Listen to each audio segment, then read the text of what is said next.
this has been an epic journey to get to this stage. And today's episode of the podcast, if we are live, is sponsored by Elixir Specialty Coffee. And with me, I have Ross Khaiitbaev.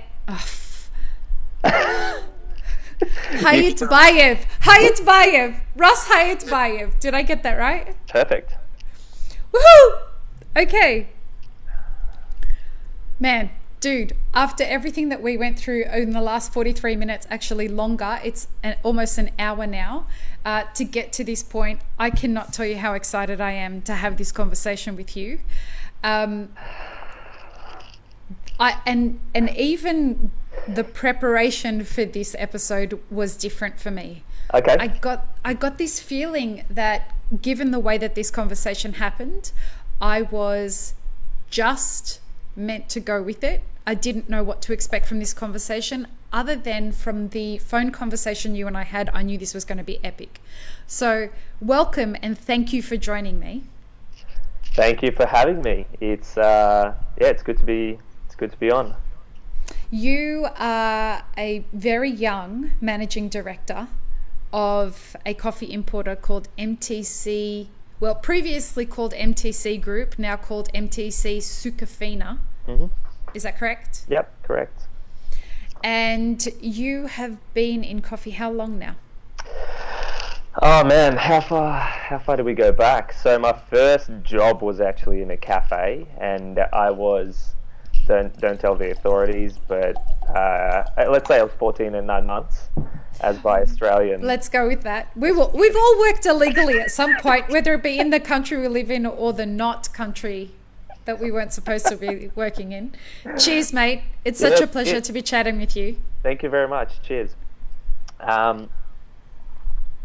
So yeah, 14, 9 months. It was, a family friend had a cafe, and that was my first exposure to coffee through employment.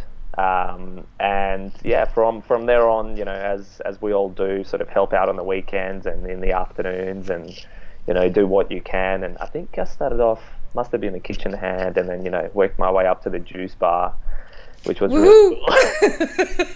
Oh, dude, I know that feeling. Exactly. And then it was cool. It was like it was an interesting community of people. You have the crazy chefs, and not to offend any chefs out there, but they're all crazy. Don't worry, they agree with that. You're fine with that. Across have certainly had pretty wild personalities.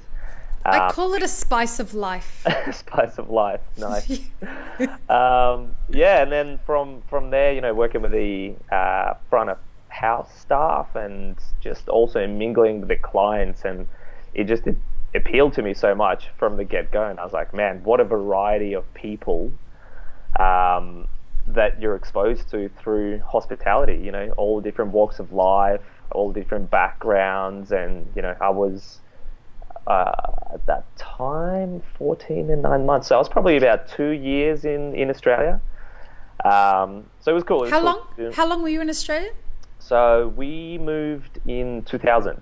We left. You're Russian. Correct, yeah. So born in the USSR, as per my passport. And then, about 4 years later, it was perestroika, and the Soviet Union fell apart, and then Russian Federation was formed. And fast forward 10 years, we were on the plane on the 1st of January of the new millennium, very symbolic, heading for a new beginning. Yeah, so it was pretty cool.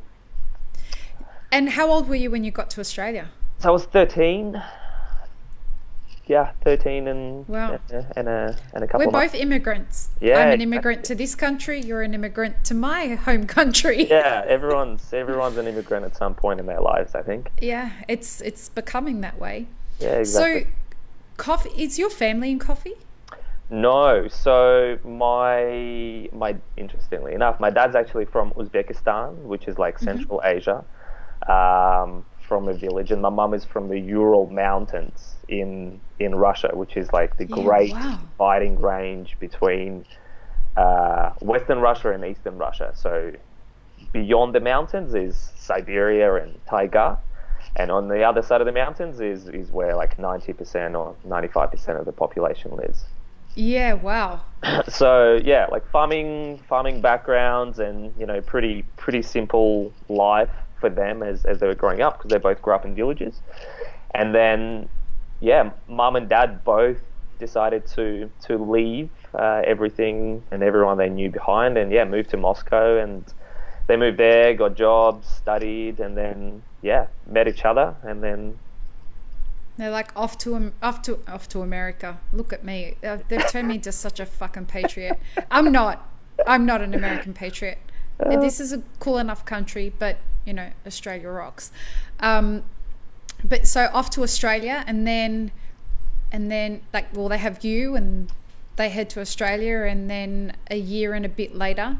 Well, yeah, so had me and my sister, and then mum traveled with my sister around quite a bit. So she went to America, actually. She went to Eastern Europe and other countries, and she was just like, I'd like to leave Russia. It's a crazy time. It's super unstable. Wow. It was like, inflations left, right, and center, and a bit of instability. During that time, it was super turbulent. So she sort of set her mind on the fact that she wanted to leave, and she was just trying to figure out how and where and when and so on and so forth. And then throughout that process, the parents split up, and then mum was like, I'm going to go through this.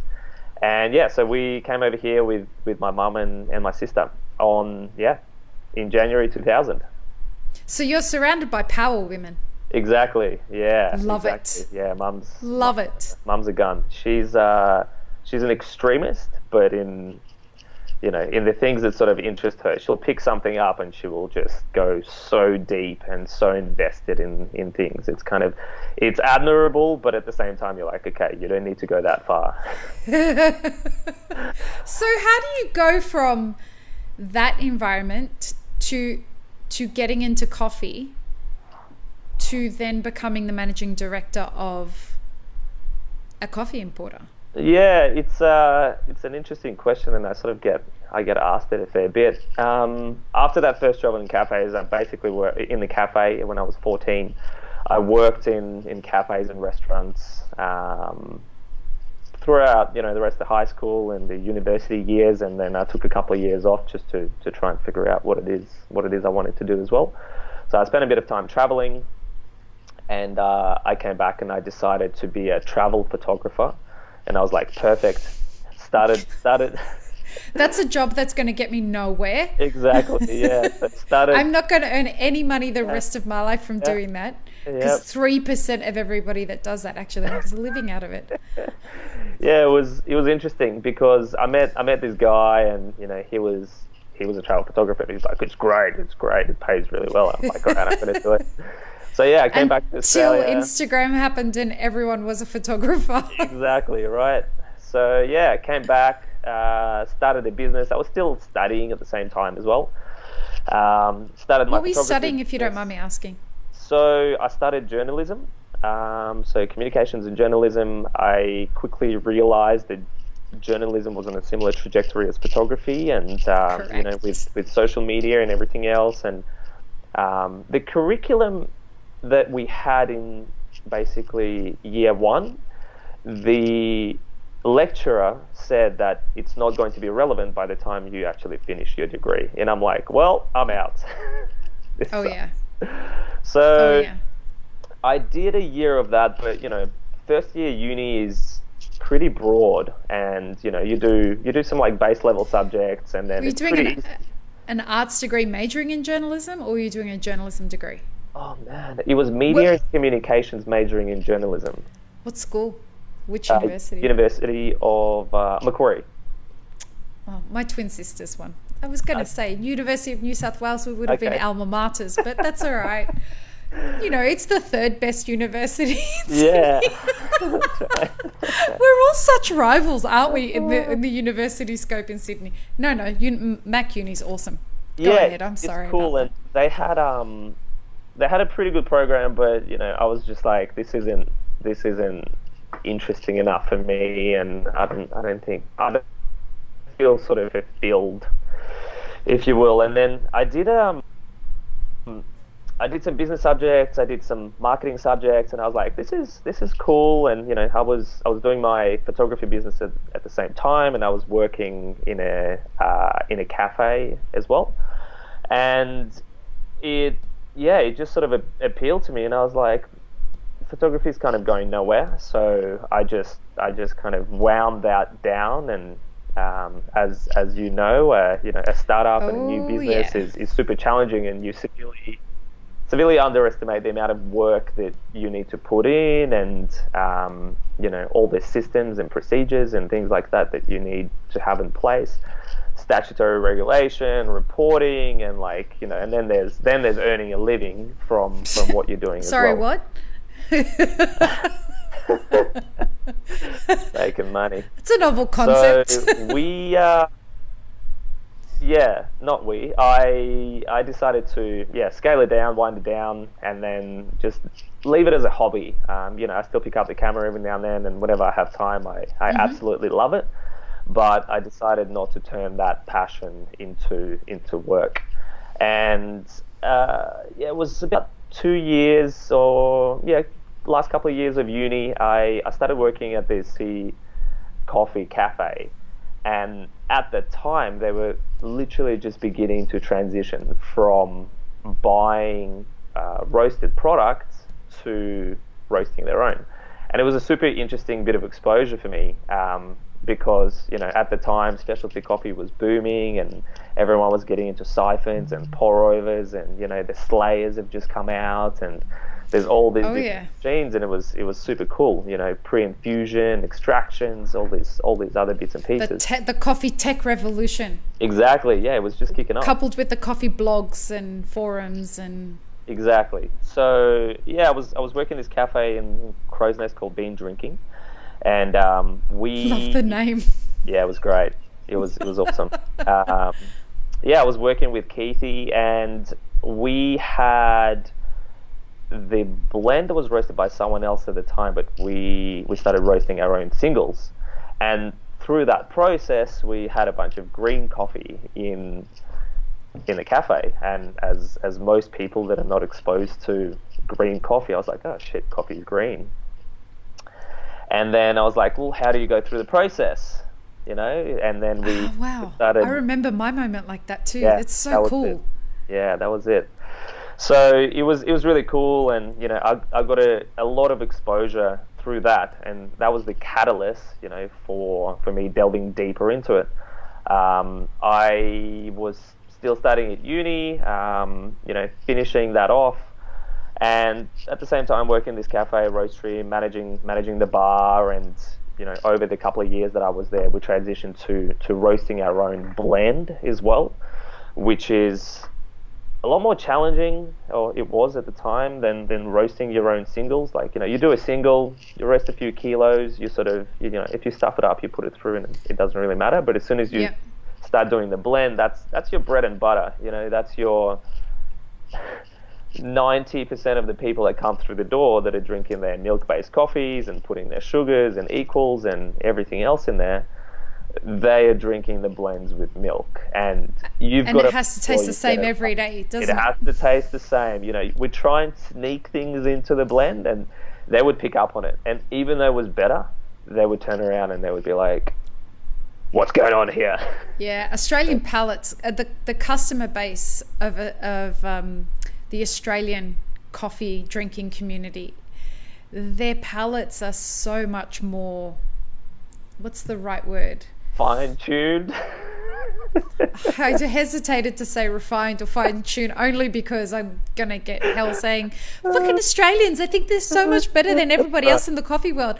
It's not that. It's that our the coffee drinking culture in Australia is about 10 years ahead of, with regards to espresso, than most other customs in the world, right? Espresso, definitely. We had the Greek and Italian migrants, a lot of Middle Eastern influences here as well. So it was the a huge espresso culture, and that that strength, that power that comes through the traditional espresso, everyone is still pretty used to that.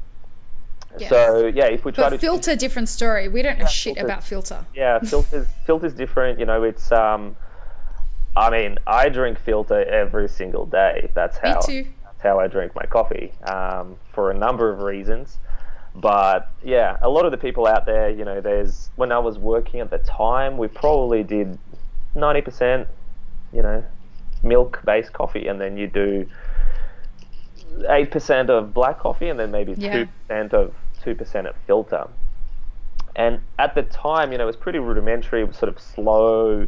People didn't always have the time. You'd have to wait up, wait for the water to boil, wait for it to cool down to the right temperature, and go through the process and bloom it and give it to the customer to smell and tell them the whole story. And I just remember running from like one bar to the next bar, or watching staff run from banging out hundreds of espressos to then going over and doing like a pour over. And I was like, oh man, I feel like having the break. I'm gonna go make a pour over for someone.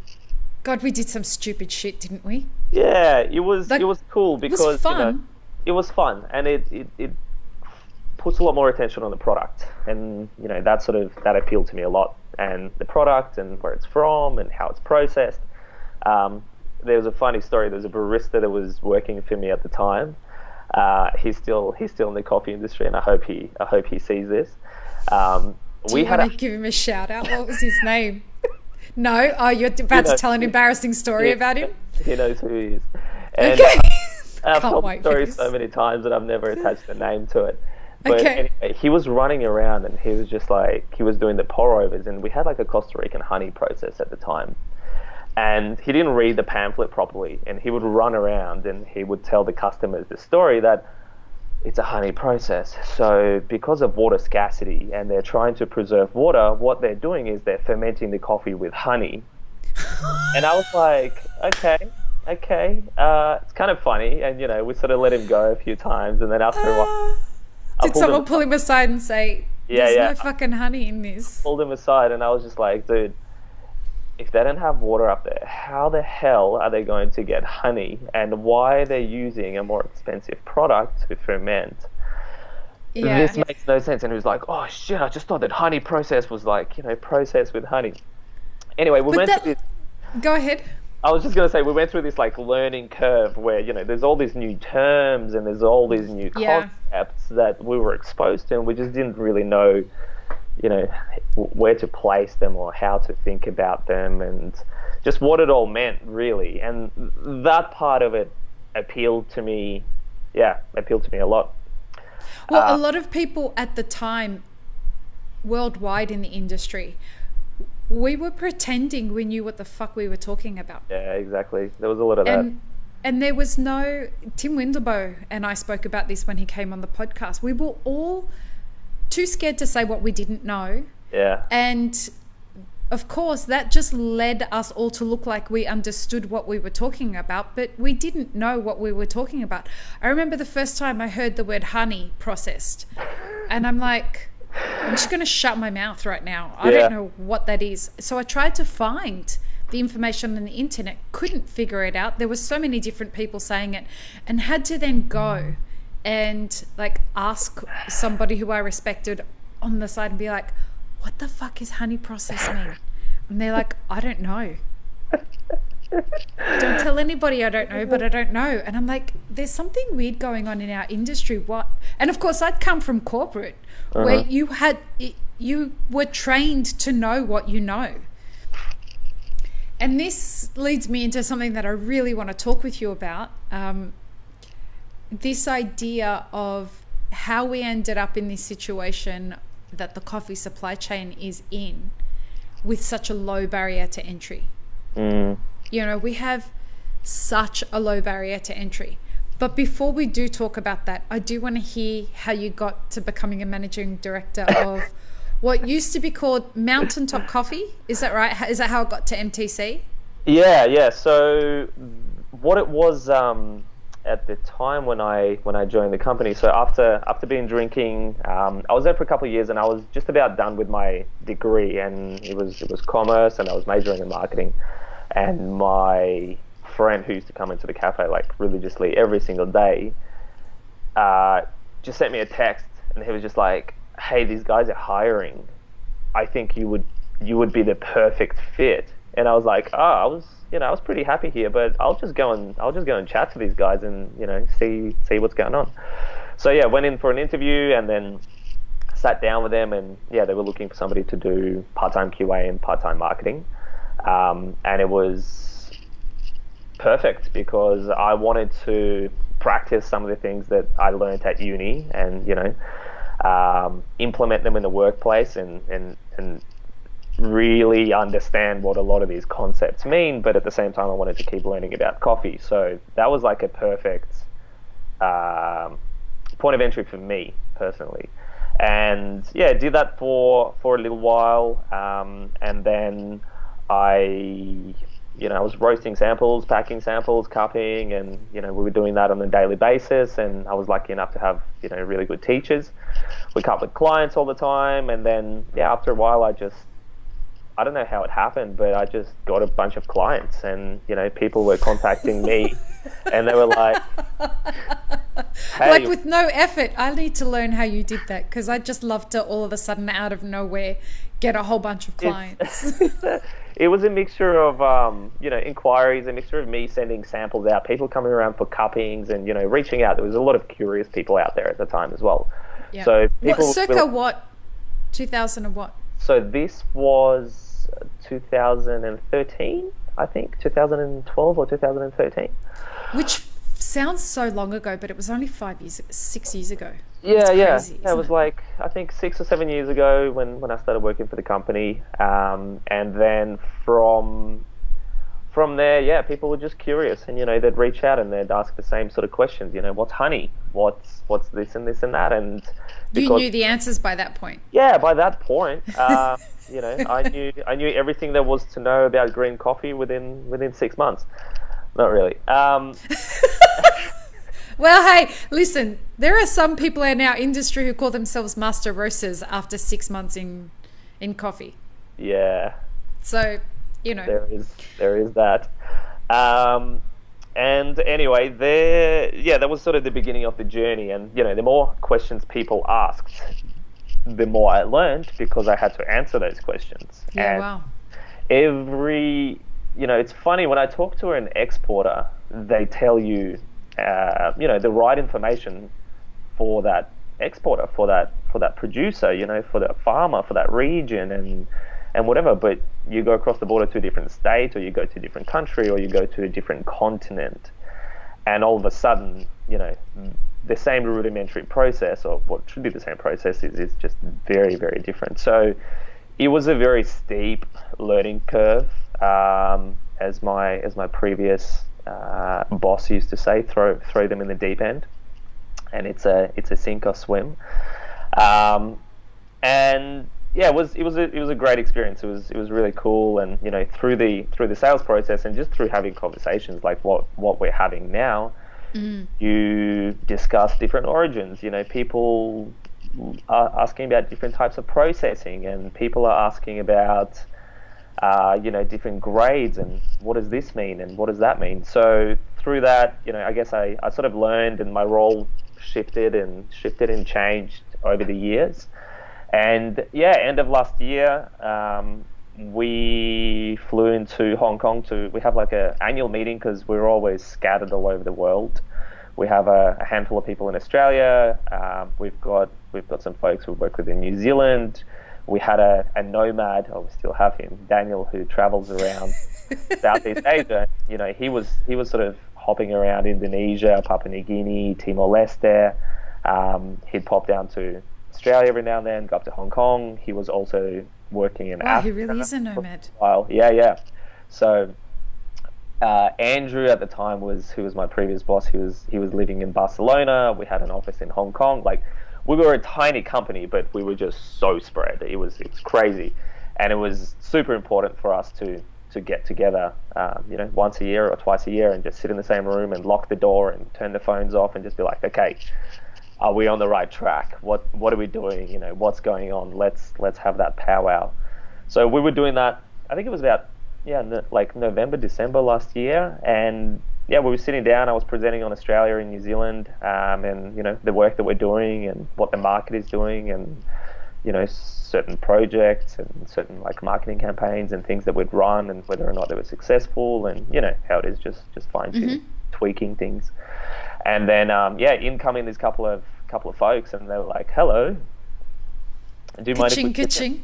Yeah, do you mind if we sit in? And I was just like, this is very interesting. And we'd always flirted with the idea that we're a small company and coffee's huge, and we can deliver impact, but as a small company with limited resources, you can only deliver that much impact to a small amount of producers that you work with. So we were looking at ways to scale it, or figuring out how do we go from here to there. And we internally we discussed, what do we do? And Andrew was really cool about it, because he had an open conversation with all of us. He's like, if we go down this road, this is the likely scenario. If we go down this road, this is the likely scenario. And how do you guys feel about that? Because at the end of the day, the business is you guys. But for anyone that's listening that doesn't know what we're referring to here, we're talking about a takeover. Yeah, exactly. So acquisition, takeover. You bring on investors. There's different ways of doing it. You can raise capital through a number of different avenues. So you can either get money from the bank, but it means X, Y, and Z. You can get some investors on board, but it means X, Y, and Z. Got to give up equity. Or you can sell the business, and it means X, Y, and Z. So in November last year, we just sort of sat in the room and we did what we were going to do, and we presented on the different origins and the different projects that we had and the different destination markets. And at the end of it, they were like, well, we're talking to Andrew, and we're here to talk to all of you guys to see if everyone agrees this would be a good way forward. It was the managing partner from Sucafina in Geneva, Dave, and James was there as well. So James was at the time the managing director of Khaiitbaev in Tanzania. And if they were to buy us out, if they were to acquire MTC, James would come in and become the regional managing director and look after all of the MTC entities throughout Asia and Pacific. So after we had that conversation, obviously it was a bit of a shift of mindset, and I was like, well, what does this mean? And how does all of this look in 3 to 5 years, and what are the pros and the cons? So we all had individual conversations with Dave and James about all of that, and what the future beholds and what Sucafina is all about, and everyone came out with a really positive outlook, and not just everyone at MTC, but also everyone at Sucafina, and that was important to us, because we are a small company that focused on specialty, and Sucafina is one of the fastest growing coffee companies in the world, and if my numbers are correct, and I'm still learning everything about Sucafina, but they are the 5th largest coffee trader by volume in the world.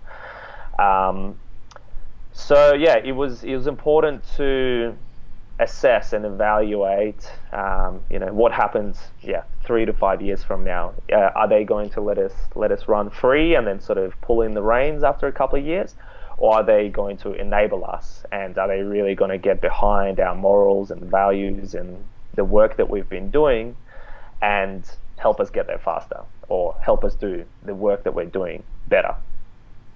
And how long has it been since the takeover? So officially 2 months.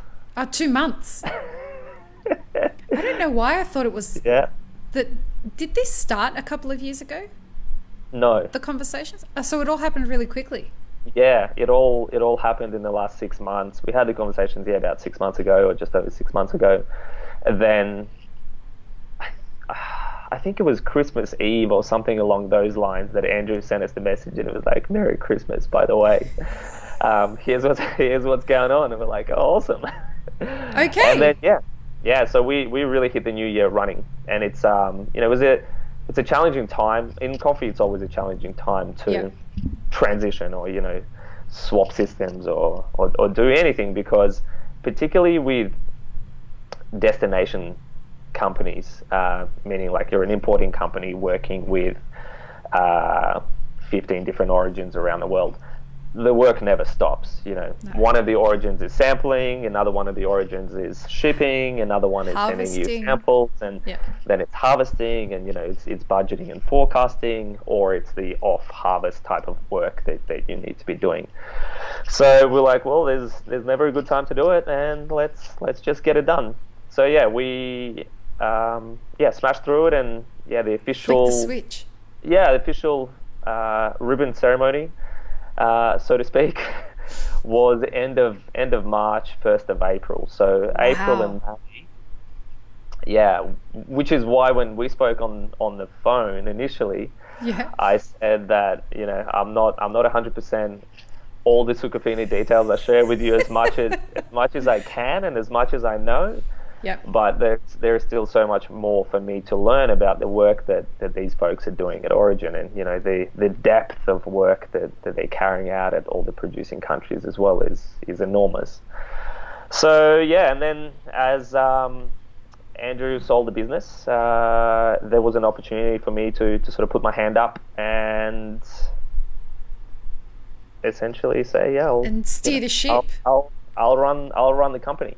So I've been fortunate enough that everyone's super supporting, and over the last couple of years, Andrew's been out of the country for a little while, so I was looking after sales and marketing and logistics and some of the aspects of running the company, but certainly not all of them. And as of the beginning of this year, and during the transition, I've been involved more and more and more. But everyone's been super supportive. Everyone from James to Dave to the CEO of the company and everyone in between. All you got to do is you literally just send an email, and they'll respond to you within 24 hours with a very detailed solution to a problem that maybe you didn't even know you had. That's wonderful. It's super cool. Yeah, it's really cool. So tell us who Sucafina is for anyone who doesn't understand. I mean, we know that they're the 5th largest coffee company in the world. Yeah, so what's the general kind of vibe and culture of Sucafina? So Sucafina is out of the bigger players, they are the only, as far as I know, I'm pretty sure they're the only coffee focused company out of the largest coffee traders in the world. Originally commodity traders from Jaffa in Palestine, and then as they were selling oranges, I believe, and then Middle East happened, the wars, and they moved to Lebanon, and then the war happened in Lebanon, and then from Lebanon that part of the world has been in war for millennia. It's insane, isn't it? Crazy. So then, they've moved on to my country now. So they've moved on to Syria, and they've ripped that apart. And anyway, it's devastating. It is what it is. And we'll get through it. Anyway, from there, they moved to Geneva, and started the company. So Sucafina is a global player by all means, but the thing that appealed to me during those meetings that we had with them in November and December, when we were all sort of evaluating our future, is that one, they were coffee focused. Two, so Sucafina is 100% coffee focused. They don't trade in any other commodities. So Sucafina used to do sugar, succar in finance, Sucafina. I think that's where the name came from. Yeah, sukkar in Arabic is sugar. Exactly.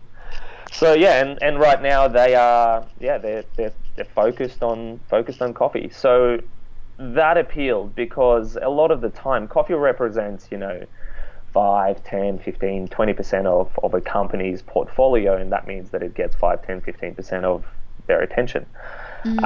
Whereas in this instance, it was really cool, but not just that they were coffee focused, but how they were going about it and what they were doing. So they go really deep into the supply chains, and they go really deep into the supply lines. And the vision of Sucafina is to be the leading sustainable farm to roaster coffee company in the world. So that again, the leading sustainable farm to roaster company in the world. Yeah, I know you're paraphrasing. Let's just go with that. Right. Well, your bosses are fucking hoping you got that right. Yeah, exactly. So, and what that means is just, building the bridge and enabling. It's not about us at all, and we never want it to be about us, and it shouldn't be, because we're just facilitating a transaction. But who Sucafina wants it to be about is the farmers and the roasters, and just enabling that connection, and giving a lot of the smallholder and the smaller folks that don't have access to market, and they don't have agronomists, and they don't have wet mills and dry mills to help them process and directly export their own coffee. It's to help them facilitate those transactions and find markets for their coffees, help them increase value. So yeah, that's so Sucafina, tell me in a nutshell. So tell me, with regards to that, so when we say Sucafina's I'm just trying to we'll lay a landscape before we start drilling really deep into some stuff, because I've got some tasty questions for you that I'm hoping that you can help me understand. I don't know how much of the podcast you've listened to, but I'm on a quest to understand the coffee supply chain. Yeah. And the greater quest that I decided this week, I'm sitting here saying, why the fuck are you doing this, Lee? What's the point? And I want to map the matrix that is the coffee supply chain globally. I want to put a team together that can create a physical map, working origin by origin, talking about the intricacies of the coffee supply chain for the world. And we're going to put a team together to do that. That's what's sort of lacking right now. People sort of throw the blanket over the supply chain or the coffee industry, or the middleman, and the importers or the exporters. These blanket statements. But farmers as well, right? Who do you mean by farmer? Are you talking about the grower, or are you talking about the landowner, or are you talking about the conglomerate behind? Yeah, it's the co-op, it's not to say that one is better than the other, but it's just let's be a little bit more specific, and let's pay a little bit more attention, and care. Or the hedge fund that owns the farm that everybody's working on. That's still the farmer. Yeah, for sure. And it's a funny concept. I should also mention that MTC originally started as a coffee plantation in northern New South Wales, Nimbin. Yep.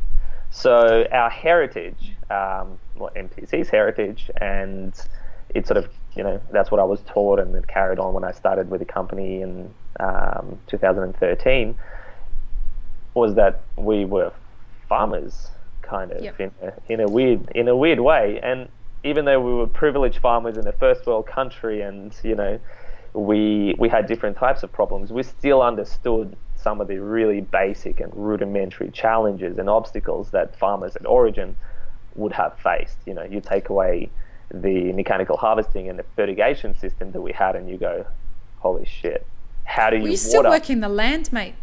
Yeah.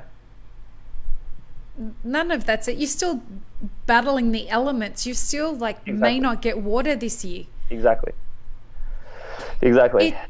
So MTC stands for Mountaintop Coffee. Correct. If anyone wants to read where the origin story of Mountaintop Coffee or MTC group, head to the website. It's a really interesting read. Yeah.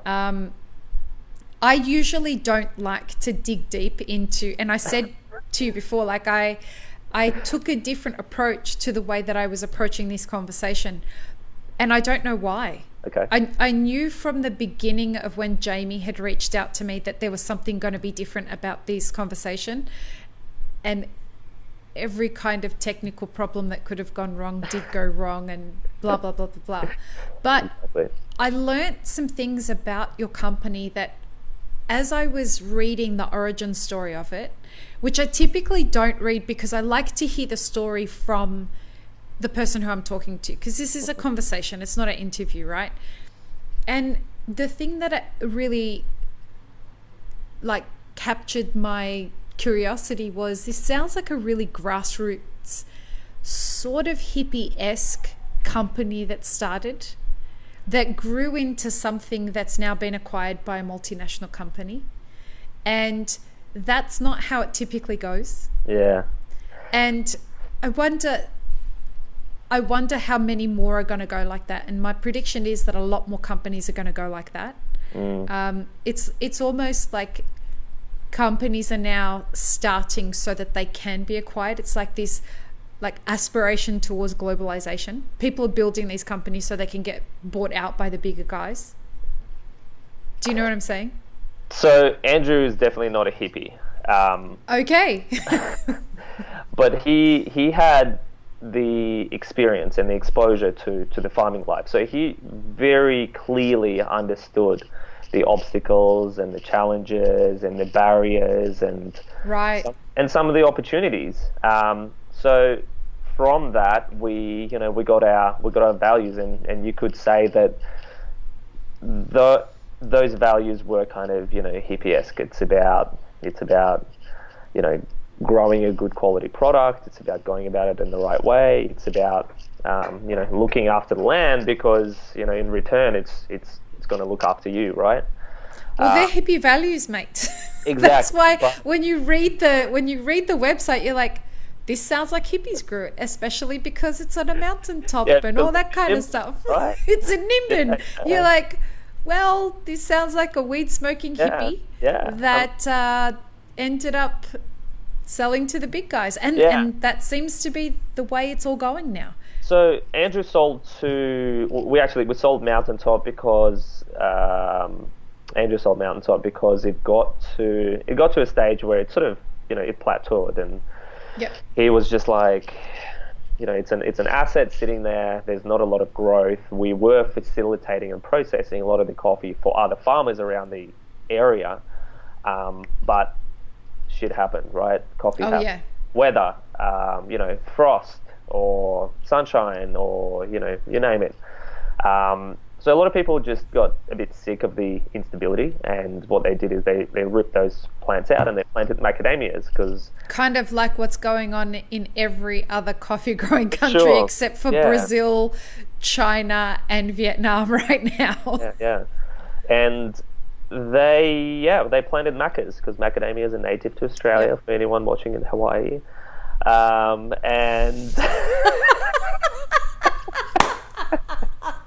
that is fantastic. Oh, so well done. Yes, they are native to Australia. We all grew up eating them, picking them off trees, breaking them under a brick and eating them straight off the tree. Exactly. They are native to Australia, not Hawaii. That was gold, mate. And, thank you for doing that. Lemon myrtles and Davidson plums, and then a bunch of different things that are native to that area, and they grow really well in that area. They're a bit more reliable crops, and that need to be co-planted with marijuana so that they can be even better. So we've heard. I live in California, mate. Yeah. So we had this sort of decline in terms of the amount of coffee and the volume that was going through. And what Andrew did was he built a central processing facility, and yes, it processed coffee for Mountaintop, but it also processed coffee for the other farmers, the other growers in the region. So you could say it was sort of like an informal cooperative where processing was centralized. So all of a sudden we had this model when we're like, this is cool, this works, but just doesn't work in Nimbin, and or doesn't work in that particular part of Australia, because you're not going to hold cherry for long distances of time, because it's going to start to go off and ferment. So you really need to be smack bang in the middle of the coffee growing country. Volumes plateaued, and like I said, the weather sort of happened, and at the same time Andrew started the importing side of the business, and a lot of the folks that he was selling his coffee to overseas were like, hey Andrew, why don't you buy coffee from us? there's some really nice coffee from, whatever, Brazil and Ethiopia and Indonesia. So let's send some of it your way, and you can market it to the same roasters as you're selling your Australian coffee to. So he was like, yeah, perfect. So it sounds like a good evolution, a natural evolution for the business, and you've got to keep evolving. Supernatural evolution. We needed to stay relevant. The business needed a fresh injection of life, essentially, because kind of stagnant, you could say. So yeah, we started focusing more and more on the importing side of the business, and a couple of years later, Andrew had the farm for sale, and it's a great business. But for what Andrew wanted to do, it just wasn't sort of ticking the right boxes at the time. So yeah, we sold the farm. I can't remember how long ago now, maybe 4 years ago or 5 years ago, something along those lines. And it's also very expensive. Sorry to cut you off there, but it's also very expensive to farm coffee in Australia. Super expensive. So you've got the obstacles left, right, and centre, right? You've got land cost and the opportunity cost of that land. Yep. I'm growing coffee on this land. How many kilos of coffee am I getting out of it, and how much can I sell it for? Versus what happens if I subdivide it and sell the plots of land and build a resort there? It's throw away from Byron Bay. That area is absolutely booming right now, and there's, like I said, there's other farms that are in the region. There's more profitable crops that you should be growing there. Macadamias, lemon myrtle, and bananas. Bananas are a big thing as well in Australia. The banana farm, anything except for coffee. But there are other places in the world which is better suited to it. Like their purpose. I remember tasting. Probably shouldn't say this. I remember tasting mountaintop coffee. And someone handed it to me, didn't tell me it was mountaintop, and they said, taste this is coffee grown in Australia. Okay. And I remember tasting it and saying, this doesn't taste like the way coffee's supposed to taste. It tastes like it comes from the wrong kind of soil. Yeah. And there was just something about it that tasted not like the origins. I didn't know how to articulate it. Do you know? Yeah, it's super common. You go origin to origin, soil type to soil type, and plant varieties, and all these different, they all compound to produce a flavor. Mountaintop was, there was an agronomist that we hired, and there was somebody who Andrew hired to measure the temperature fluctuation from day to night to make sure that it wasn't going to be too hot, or there wasn't going to be frost in there. Expensive. And do all the soil testing and the soil analysis, and measure the precipitation in the region, and all of these things, because coffee is not native to Australia, and it's not native to that part of Australia. It's well outside the equator. The elevation was something like 450 meters, but that little spot that they found, and the climate, the microclimate that was there, was relative to Central American climate at about 14 or 1500 meters. Then there was soil, then there was everything else, then there was the processing, then there was the variety, but also a lot of the coffee, the higher quality coffee that we sold went overseas, and a lot of the coffee that we had internally, as it happens with most producing countries, what I got an exception, isn't. It depends. It might have been, but a lot of this stuff that was being sold internally was more the affordable things, because we Australians don't really value, Australian coffee, because we don't value any Australian anything. We want to go to the other side of the world and go to, up the mountains, and then, go down those rabbit holes, and then bring a coffee that might taste exactly the same, but it's from the other side of the world. So, we value that so much more. So, and vice versa. People in Asia, people in America, people in Europe really valued Australian coffee, and they were willing. Really? Oh yeah, absolutely. You package it up, you dress it up, put a koala on it. You send them a soft toy with it, and they're they're absolutely loving it.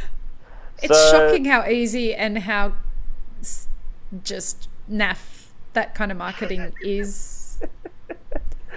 It works. it's pretty basic, but we had we had some like local people involved in some of the design elements of it, and it was cool. It was done pretty well, and Awesome. the mountaintop logo, or the mountaintop estate, MTE, is Mount Warning, and Mount Warning, you could see it from the plantation, and it was just on the horizon, and it's the first place that sees sunlight on the east coast of Australia, Wow. because it's high, and it's that part of the east coast where Byron Bay is.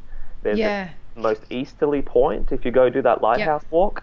Anyway, Yep. the mountain that sits above that is the first place that sees light. So Such a beautiful part of the world, beautiful isn't part it? of the world. You package it up and you present it really nicely, and you mix that in together with some nice quality, and all of a sudden, you put it into exotic. boxes. It's exotic. It's exactly what it was. It was exotic. It was different. It was unique. We weren't selling containers. We were selling pallets, and we were selling like boxes. And by boxes, I mean 20-kilo boxes full of Yeah, coffee wow. from Australia. So it was super cool. But yeah, from there we just grew, and diversified our origin portfolio, and a lot of those basic principles that we had, we took away from the farm, and we tried to implement some of the elements in some of the origins, because each origin is very different. They've got their own obstacles, they've got their own challenges, they've got their own solutions, and it's important to sort of keep that in mind every time you're in a different country, you're in a different culture, that it's not a copy paste type of approach, and you've got to take what and fine tune it and tweak it and change it around and make and adapt it in order for it to work somewhere else. So yeah, we've been on this journey ever since then, mainly working with farmers throughout the region, so neighboring countries. We did a lot of work in Indonesia, in Papua New Guinea, and Timor-Leste as well, as well as origins beyond that. So yeah. I guess that gives you a different perspective when you've got your own coffee farm. You can have a different appreciation for what other people are experiencing, Yeah. and you come at it with a different level of respect. I'm assuming.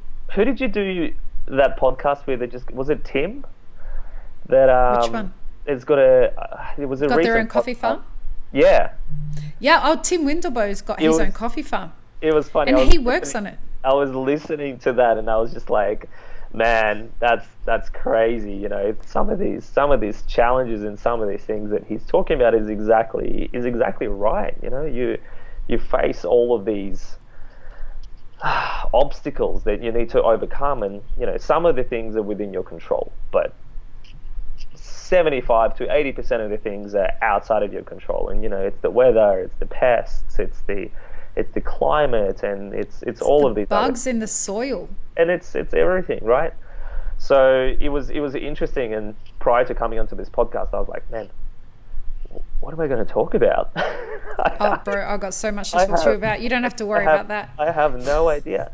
But then I was like, oh yeah, we could talk about mountaintop, and that was kind of cool, and it was a unique way to enter the market, because a lot of the other people did it the other way. They started trading coffee, then they started investing in infrastructure. If they did, they invested in a wet mill. There's a couple of folks in Australia that are going down that road now, and they're looking at doing their own farming and experimental processing and different varietals and all of these other things. And I'm like, we've done that, and we know how hard all of that work is. The romance is definitely there, and it's awesome to be connected to it, but that honeymoon ends quick.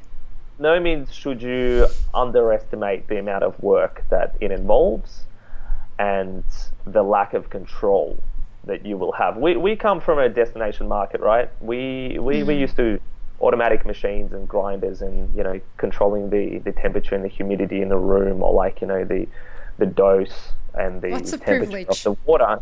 There's privilege, but there's also things that are within your control. Right. you can control all of these variables, and you can extract a good cup of coffee, and you can build a recipe and sort of repeat it more or less, and produce a good cup of coffee every now and then. Growing agriculture and growing coffee is definitely not like that. Yeah, it's one of those. The more I deep dive into everything that I'm trying to learn, as it's let me really have this opinion of myself as a coffee professional that makes me feel a bit like a fraud, because I spent 15 plus years at the front end of the coffee supply chain serving this product that I thought I knew a lot about. And then a year ago, I start this podcast just thinking I just want to have conversations with people in coffee. Just conversations. Leads me down this rabbit hole of this coffee supply chain. And now I'm deep.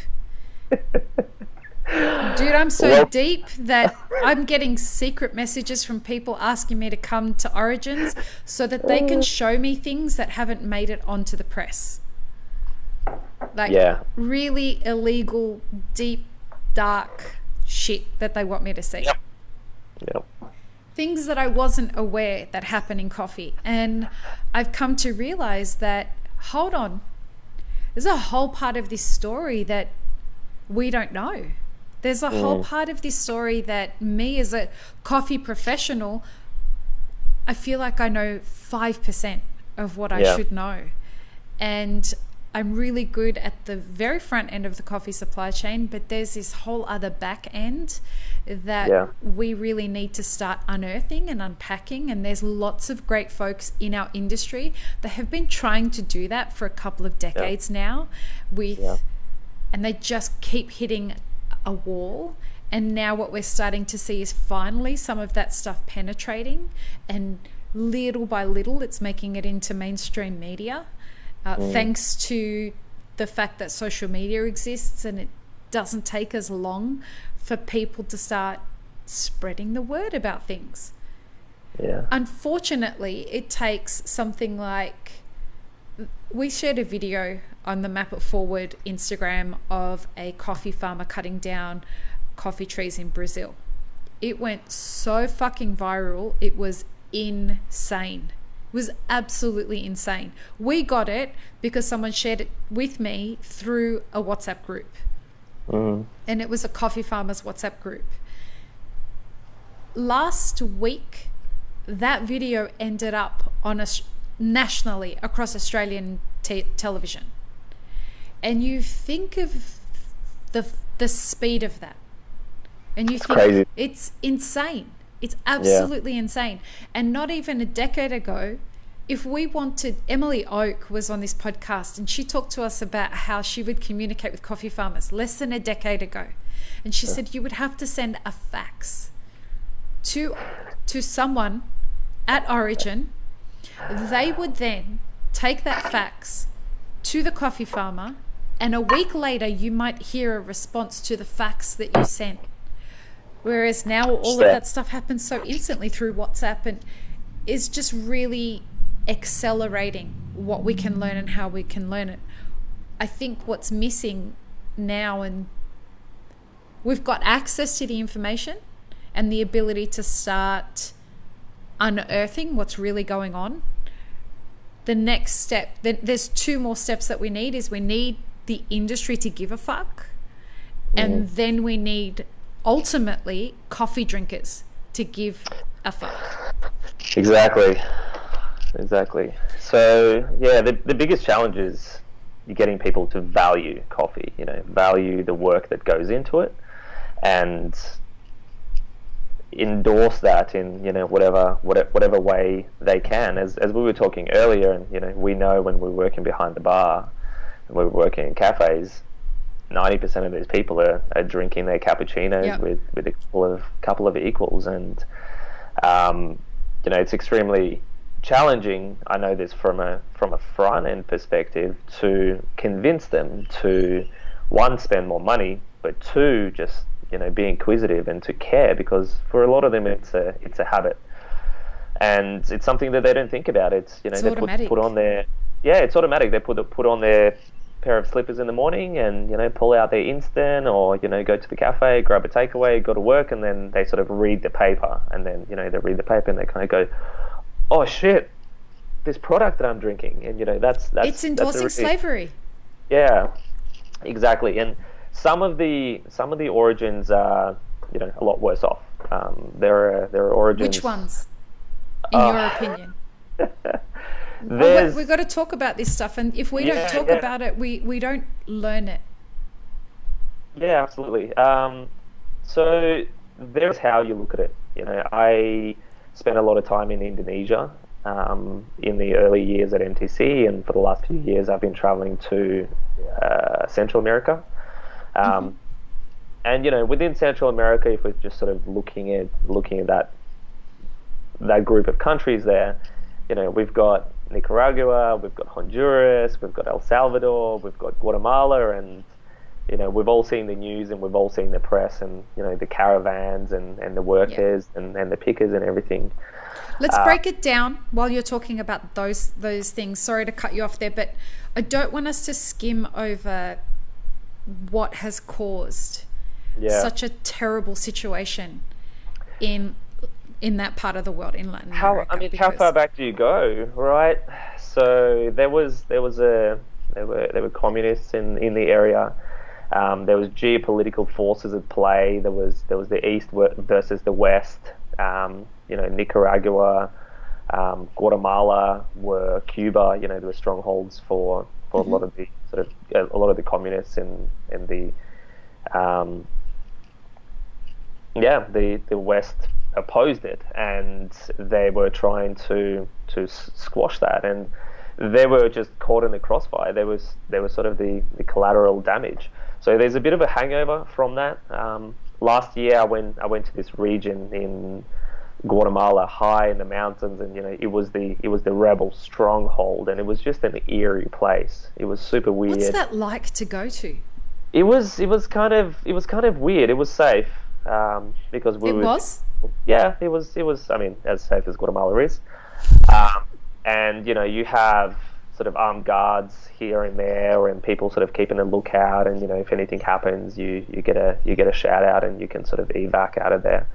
But you've got this weird sense when you're there, and you can almost feel it. And you're talking to some of the folks there, and they're like, oh yeah, there were guerrilla here, and if you weren't on their side, they would just come through and sort of shoot you. Yeah, just deal with you in whatever way they thought was necessary. But it's a weird place, and there's a lot of corruption in producing countries. There is a lot of instability. There's lack of infrastructure and development, and not just in Central America, but most and a lot of producing countries in the world as well. And each one of them has different obstacles, and each one of them has different challenges and reasons for why they're there. But yeah, it's just crazy. And then you go across the border, and you go to Costa Rica, and you go to Panama, and they're still in Central America, but Panama's using USD. The Americans controlled Panama Canal for a while, and I'm pretty sure there's still some sort of influence there as well. So there's vested interests, and again, geopolitics. There's also a number of white farmers safeguarding your assets. There's a lot of white farmers. There's a lot of businesses, as we saw in the Panama Papers. Yeah. So there's different reasons for why some countries are struggling, why some countries are doing better than others in these different parts of the world. And then you add to that coffee rust that takes over a region. Yeah. And debilitates them for years. They've got it so tough. It's just nuts. But and in Costa Rica, the farmers are doing better than farmers in other regions, because the land that they had, you go to Tarazul, you go to Tres Rios, you go to all these places, and back in the day when you were faxing them your orders, there were coffee farms, and now fast forward a decade later, there's like shopping centers, and they're selling off plots of their land, and that opportunity cost that we talked about earlier is well and truly at play there. And they're seriously weighing up whether or not they keep growing coffee or they sell it to a developer, because the demand is so high, and companies are setting up their back offices there, and because they view it as a stable environment, a lot of foreign investment, and therefore there's demand for housing, and all of this. There's also a lot of Americans that are going over there and setting up like wellness centers in Costa Rica. Yeah, exactly. It's like it's a hippie, it's your hippie retreat. It's the Nimbin, the Byron Bay. Absolutely. I've got a bunch of friends who live there, and they did exactly that. They do surf camps, they do yoga, they do this, they do that. And, the farmers in Costa Rica are facing different issues. It's the same. What are they facing? Same sort of issues as the farmers in Panama. They're producing specialty coffee, right? We're talking about specialty coffee. Yeah. They're producing specialty coffee, and by the definition, it's an 80 plus. By general exception, it's an 84. And if you produce an 85 and you're selling it from Costa Rica or from Panama, the opportunity cost is so great, and also the labor is so much more expensive, and the cost of doing business there is significantly higher than it is in the neighboring countries, that they need to compete, and they're producing this specialty coffee product that's priced super high compared to a product that somebody across the border can produce, because their land is cheaper, the labor is cheaper, the inputs are more affordable because they are less developed. And the buyers in destination markets are looking at a map and they go, well, I know this region is in Costa Rica, but what if we look across to here, or Panama to across the border, and so on and so forth. And that's just within Central America.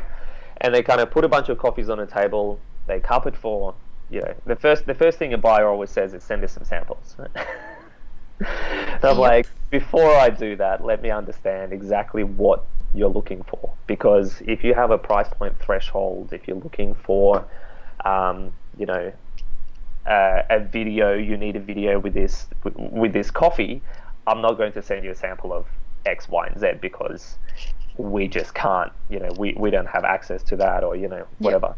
So and it's interesting when people just go, oh yeah, just send us some samples. It's like a natural response, and it's kind of like, oh yeah, like send me a message, like it doesn't cost anything. No, it costs them $80 every time they want to send these samples out to each time, right? Like same in Ethiopia, every time you want to send some samples, not only there's the couriering cost, but you've got to go and register it with the local authorities and say, hey, I'm sending this sample out, let me send it out. So there's the hassle, there's the distance of going out, drawing the sample, bringing it back, hulling it, and then moving it halfway across the world. Anyway, the challenge on the cupping table is exactly that. You line up a bunch of options. You go Panama, you go Costa Rican, you go Guatemalan, and then I don't know, you go Brazil. And quality-wise, they might all be the same, but price-wise, they're very different, and they're very different for different reasons. So they're facing different challenges and different issues. And over the last few years, Panama and Costa Rica have really been specializing and sort of going through that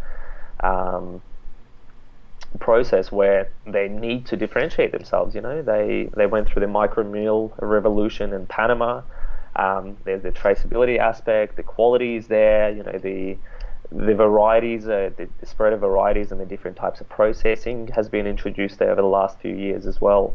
So they're doing all they can in order to differentiate themselves from their competitors.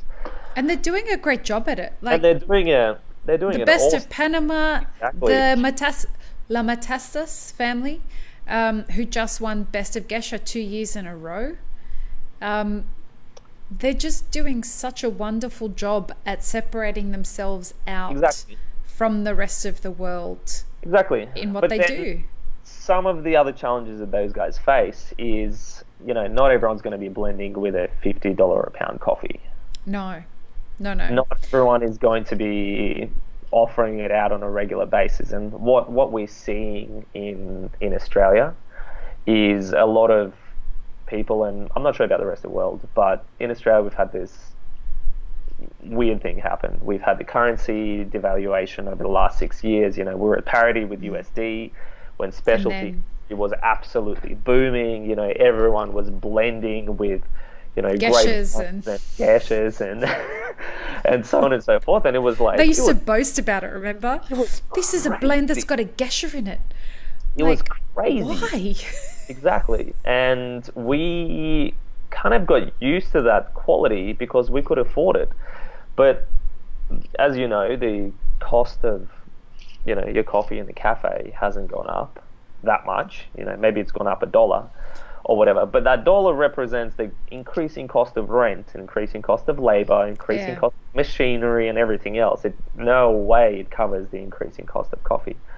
But let me clarify that, or ask you to clarify what you mean by that, because if we're talking about the increasing cost of coffee, from what I understand, the increasing cost, the supposed increasing cost of specialty grade coffee has been something that's prevented people from actually buying what they should be buying with regards to specialty coffee. So because they can't justify paying $3, $4, $5, $7 a pound for, and I'm sorry, I've been living here too long, I don't know how to talk in terms of kilos with regards to green coffee. It's fucking atrocious.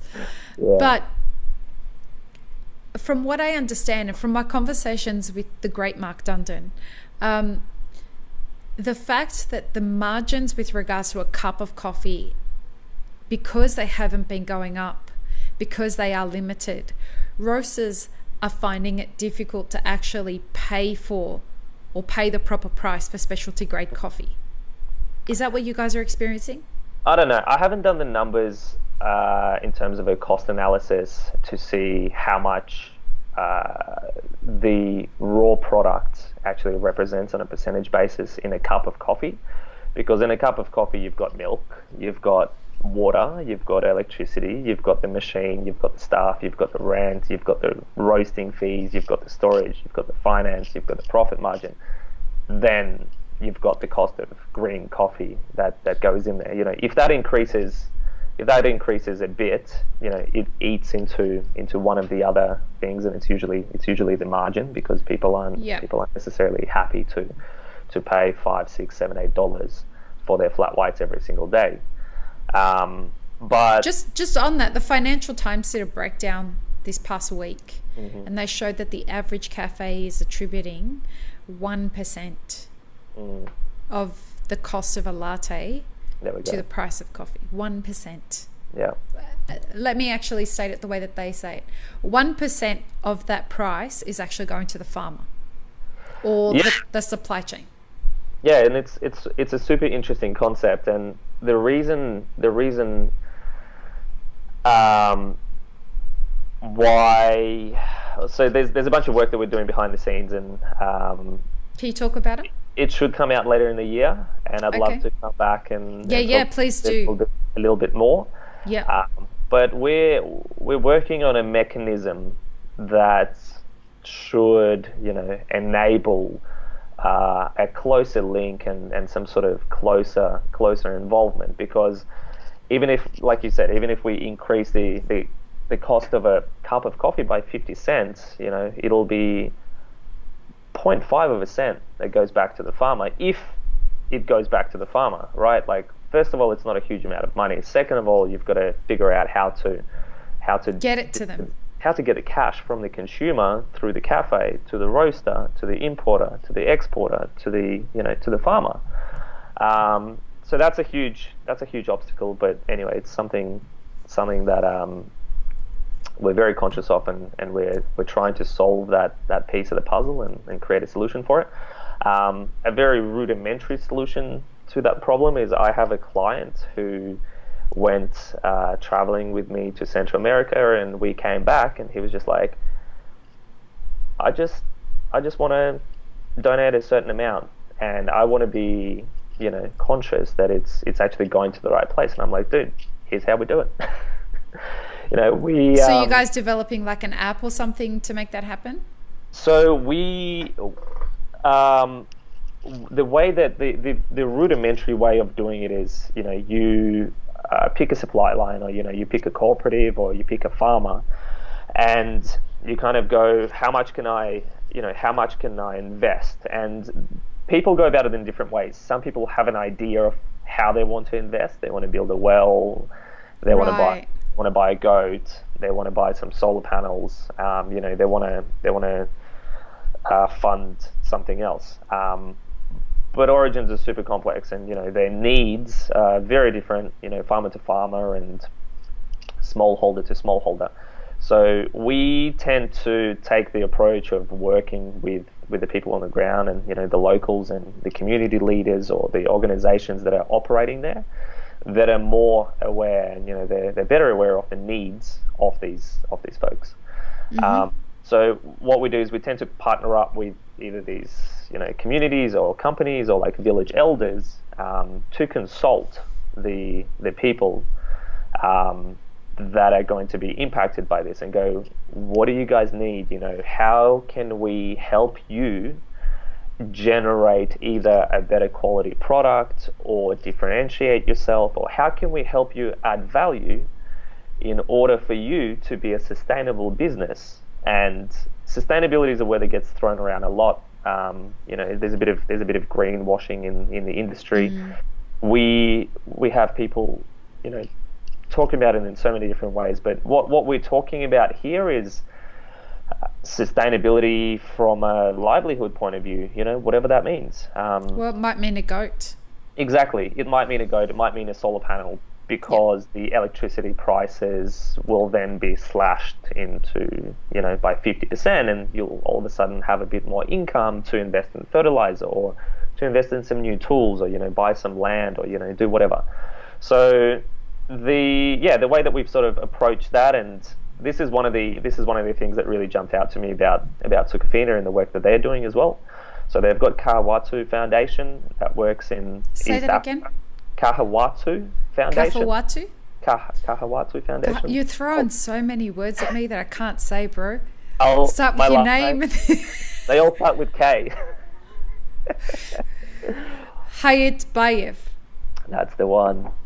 So the foundation works with public and private sector to help out farmers and deliver them whatever they need, whether it's technical assistance, whether it's tools, whether it's goats to have milk, but also to provide fertilizer. Essentially, they can feed the goats and use the fertilize the plants. So building these like little ecosystems. And it's one of the things that sort of jumped out to us, and we weren't doing it on a massive scale as MTC, and we were sort of focusing on specialty, and we were focusing on certain regions. But one of the things that jumped out to me personally is the work that these folks are doing at Origin, and how deep they go, and how wide and how broad, and how the attention to detail, and just the intent behind it as well. One of the things that the CEO said we had like a company-wide meeting, and being in Australia, I tuned in at 1 a.m. 4 a.m. in the morning. Because everyone else wanted to do it at midday. Yes. Gotta love how far away it is. You've got a global company, and we're sort of spread between so many different time zones, so someone's always going to miss out. But one of the things that he said is like, guys, before you make a decision, I want you to have a long think about it. And this is like your moral compass, If this is published on the front page of the newspaper tomorrow in disclosing all of the details, are you okay with it? And he's like, if the answer is no, he's like, you're on the wrong path. You shouldn't be. Wow, who said that? So it's Nicholas Tamari. He's the current CEO of Sucafina. That's And I was just that's like, quite man, noble. I'm like, man, that is deep. That is cool. Well, because so this is something we've never talked about on the podcast, but I was thinking about the other day. All of the things that you exchange in a business these days via email, you put on your laptop, anything, that a text message, notes that you save on your iPhone or whatever, Your pics. all of it, Yep. people remember the Panama Papers. Exactly. It could Yeah, exactly. absolutely end up in the papers one day. And with Yep. the amount of attention that the coffee industry is going to get over the next 2 decades because of the clusterfuck of a situation that it's in, it's highly possible that people are going to want to know what caused the demise of the coffee industry, and hopefully it doesn't happen. Exactly. But Russian trolls are going to come hunting. It's going to become a topic of interest. And so I guess he's right. And I guess that's what he's getting at. I mean, it's I don't know if it's because of Panama Papers, but I think it's just more, the morals and the values that he personally has, and a lot of the management team also has. And Dave had a very similar outlook. And when I first met him in November last year, and we were chatting about what gets you up in the morning, and what motivates you, and how do you what do you want to do, and what do you want to do when you grow up? All of You're still asking yourself that question, mate. I do. all of these things. Yeah, I mean, you just, and the easiest way to, some people, this trickery, there's sort of smoke screen, and all of these sort of things. There's a lot of bullshit in the industry. There's a lot of people saying they're doing X, but they're doing Y. And I'm not sort of calling anyone out, but I'm just saying that the decisions that you're making, just be okay with making those decisions. And as long as you're okay with your own moral compass, and as long as you're okay with whatever you're doing, then 10 years time somebody asks you a question, you don't need to think about what you said 10 years ago. You can just answer from yourself.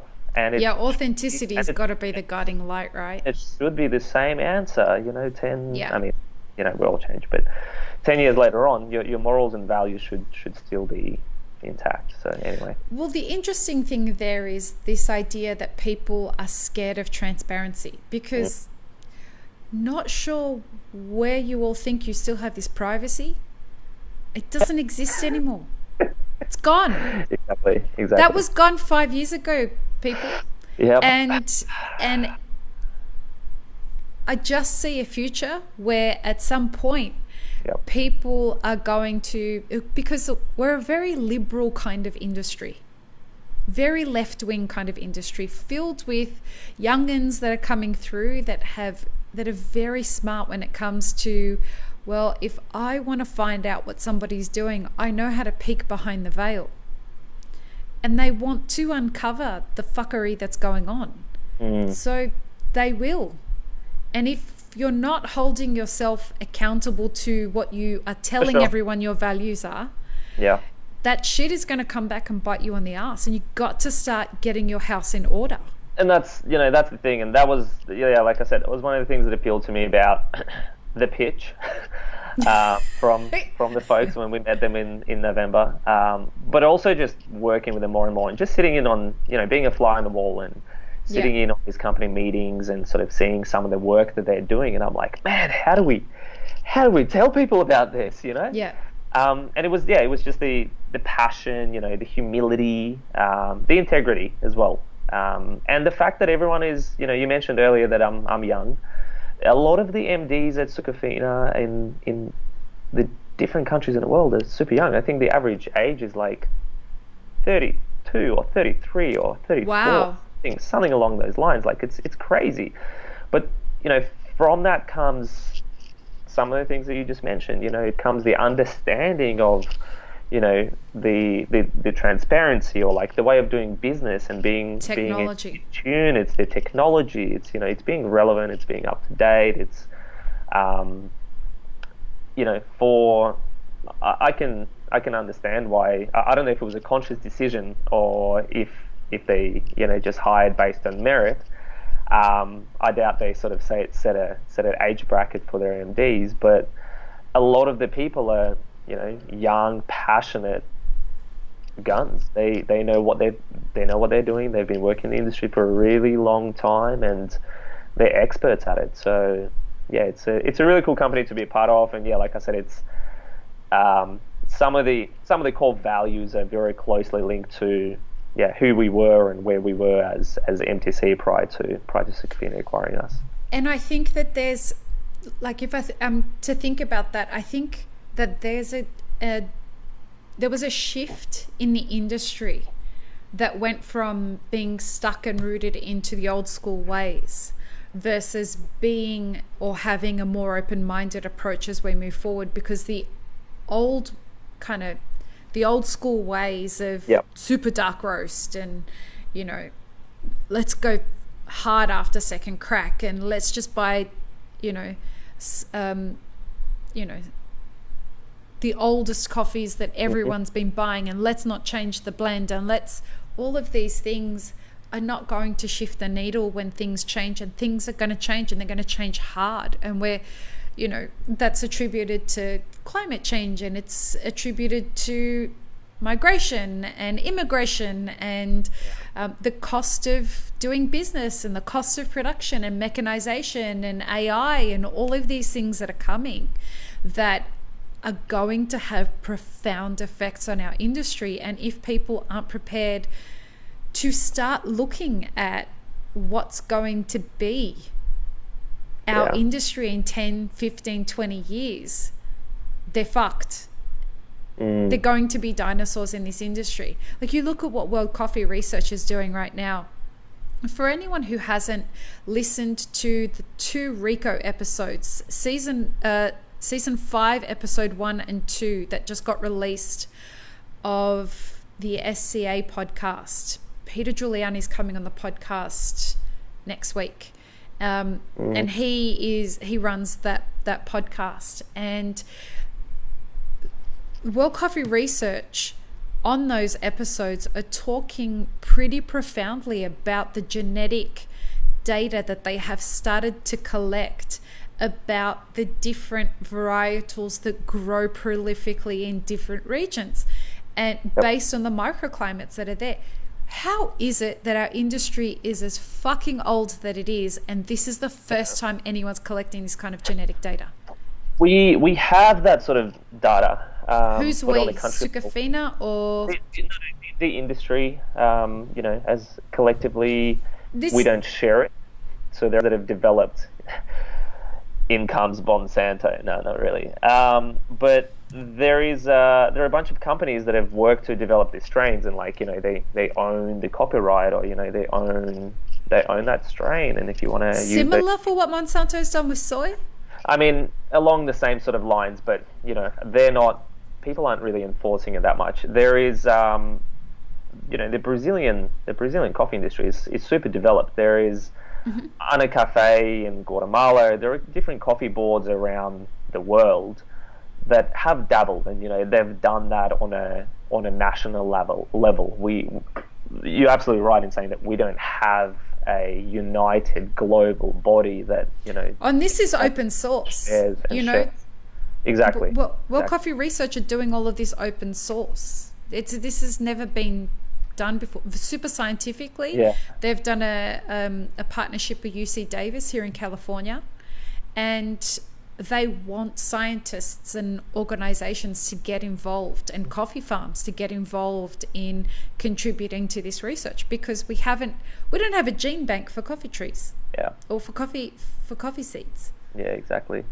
How have we been able to go this long without that? It's crazy, isn't it? You look at soy, right? You look at rice, you look at wheat, corn, my auntie worked in a research facility in Ukraine, actually, out of all places, and they had, oh man, I don't know, 100 different strains of wheat, and some were being developed and some were being grown, and some of those seeds were being being stored in anticipation of climate change, in anticipation of droughts, in anticipation of, you know, X, Y, and Z. And they basically had a solution. And when the penny dropped there, because, you know, your auntie works somewhere and whatever, and I sort of related it back to coffee, and I was like, holy shit, we don't really have that. So yeah, it's awesome work that these folks are doing, and, you know, it's super necessary. And yeah, I hope it's, you know, very easily accessible to everyone. It's going to be open source. It already is. And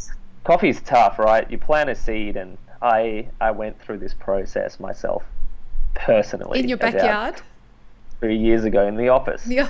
So when everyone in Australia is growing coffee trees in their office.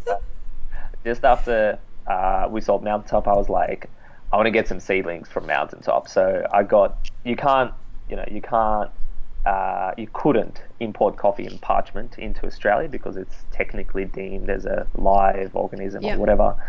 So I wanted to get some seedlings, and I was like, oh, let's just get it from Mountaintop. That'd be really cool. So I planted these seedlings, and I was like, the soil, you know, the fertilizer, and the right climate, so to speak, in the air-conditioned office. But anyway, planted these seedlings, and I was just like, shit, when are they going to sprout? When are they going to sprout? Did I do it right? So anyway, they sprouted, and, you know, now about 2.5 years later, they're like just nudging on 1.5 meters. Yeah, wow. And, you know, granted, I probably should have replanted them, and, you know, could have created a better environment for them. But at the same time, it just grows so slowly, and the disadvantage that we have in the coffee industry is the amount of time that it takes from seed to crop, right? So somebody goes to Origin, and the farmer goes, what can I do for you? What variety would you like planted? And, you know, you kind of go, oh, geisha's the hot topic, or, you know, oh, why don't you do a pink bourbon, or why don't you do this? And then 5 years later, the farmer is knocking on the door going, hey, I've got that pink bourbon for you. And they're like, oh, dude, pink bourbon was so 2019. It's 2019. Can you plant something else? Because everyone's got pink bourbons now. Yeah, wow. And I think, I don't know if you see it in the States, but it's definitely happened in. Oh, it's rampant here.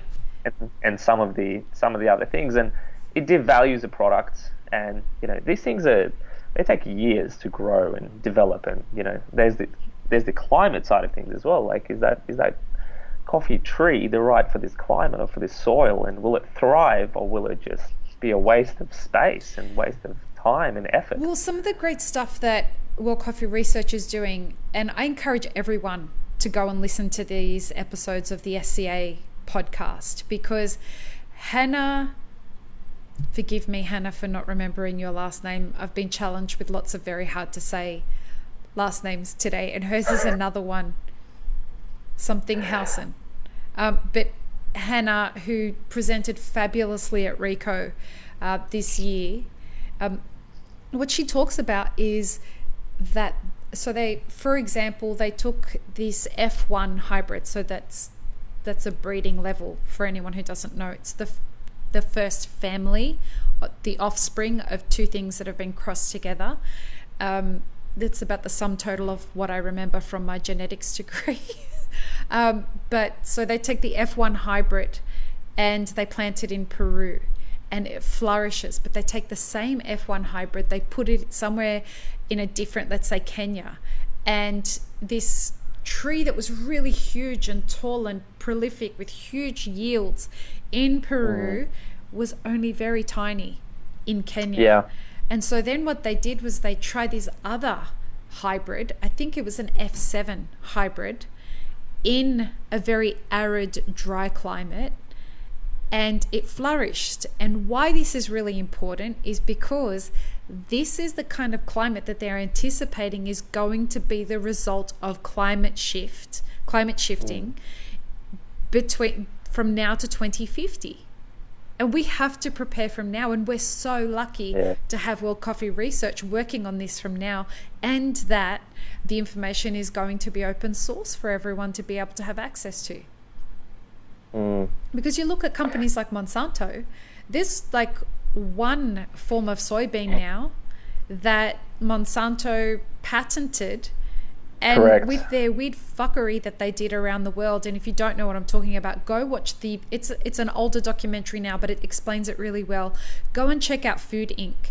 Because what they did was they had these patented soybeans that they would force farmers to end up having to plant, because if a bird came and ate a seed off one farm, happened to fly over another farm, leave their droppings on that farm, and one single blade of grass that turned into wheat sprouted, they brought their lawyers in for to have the whole crop dismantled, so that by claim of breach of patent.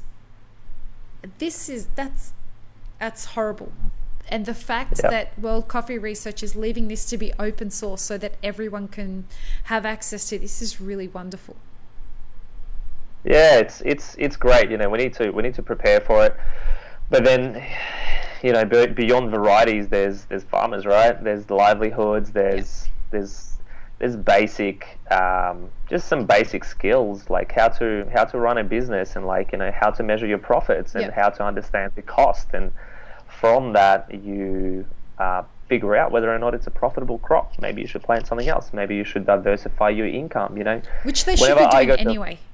If I go to a farm, I'm there with buyers, I'm there with clients, and the growers are always asking, like, process, you know, fermentation and varieties. And they're like, what should I do? And I'm like, dude, you should plant other crops. You should diversify your income. I'm like, think about it. You know, you're never going to put 100% of your life savings into IBM shares, right? Just in case, you know, buy shares in a couple of companies, or, you know, diversify. Not even shares, you know, put some money into something else, have some money in savings, have some money in that. And I'm like, you guys should totally be doing that. But the thing is, if you can, sorry to cut you off, Ross, but that's a really important thing that you've just said there. The idea that we're telling farmers to diversify, and it's a great piece of advice, and everyone that comes on this podcast and talks about this subject keeps saying that.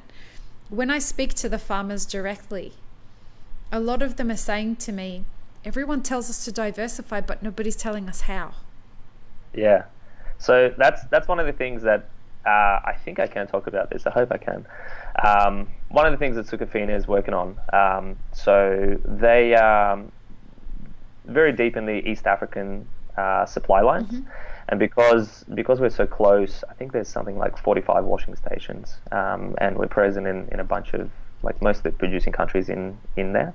And we've ran this pilot, it's called Farmer Hub concept, and it's a centralized place for servicing farmers, essentially. Mm-hmm. You know, they can buy fertilizer from there, they can buy their tools, they can buy, you know, some solar panels, they can come and do trainings there, they can come and do seminars on agricultural practices on coffee, but also crop diversification programs, how to grow something else, you know, how to grow corn, how to grow maize.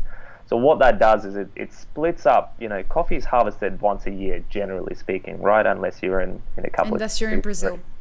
Unless you're in Colombia, unless you're in Indonesia, you know, coffee is sort of harvested about 10 months of the year. Yeah. But you've got farmers that, you know, should be diversifying everything, risk and, you know, crop. And there was a huge issue with finance. You grow a product, you harvest it once a year, you get paid once a year, and you have that money to last you until next harvest.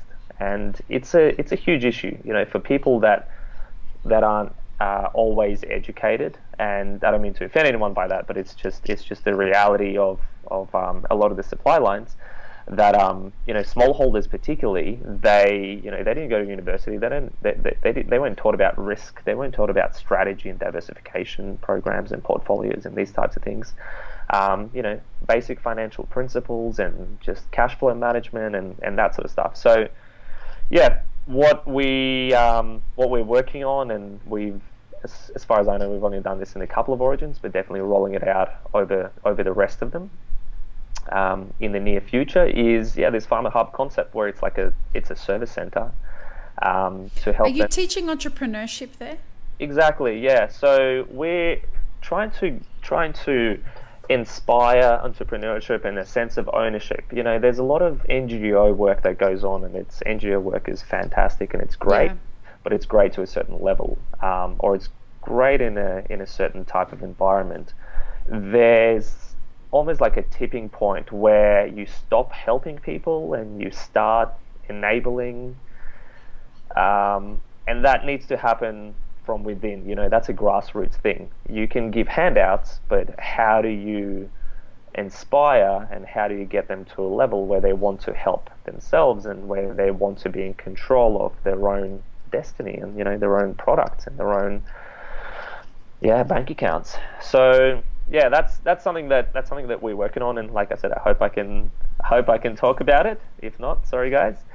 But this farmer hub concept, it's exactly that. It's the crop diversification program. It's teaching them how to run their P&L. There's agronomists there that do trainings, and they talk you through making your own fertilizer, pruning trees, providing you with tools through these through this farmer hub locations. And you name it, and then they can see how profitable they are. Then what happens is, because they diversify their income and they get paid multiple times a year because they have multiple crops. If one crop goes down, they're not as exposed. They're Right. they're a lot better off. The funny thing that happens in the market is it's the human factors, the human drives, and if one of them goes up, like let's say the price of coffee is down at the moment, and a lot of people are ripping their trees out, and the market corrects itself, and by the market I mean the people get sick of the low prices, so they rip out their coffee trees. All of a sudden there's a deficit globally, so the prices skyrocket. What happens then is people are going to start planting coffee trees because they're like, the price is $3 a pound. If I plant a bunch of coffee trees, my return on my investment is going to be significantly higher. But yeah, we kind of go through these waves, and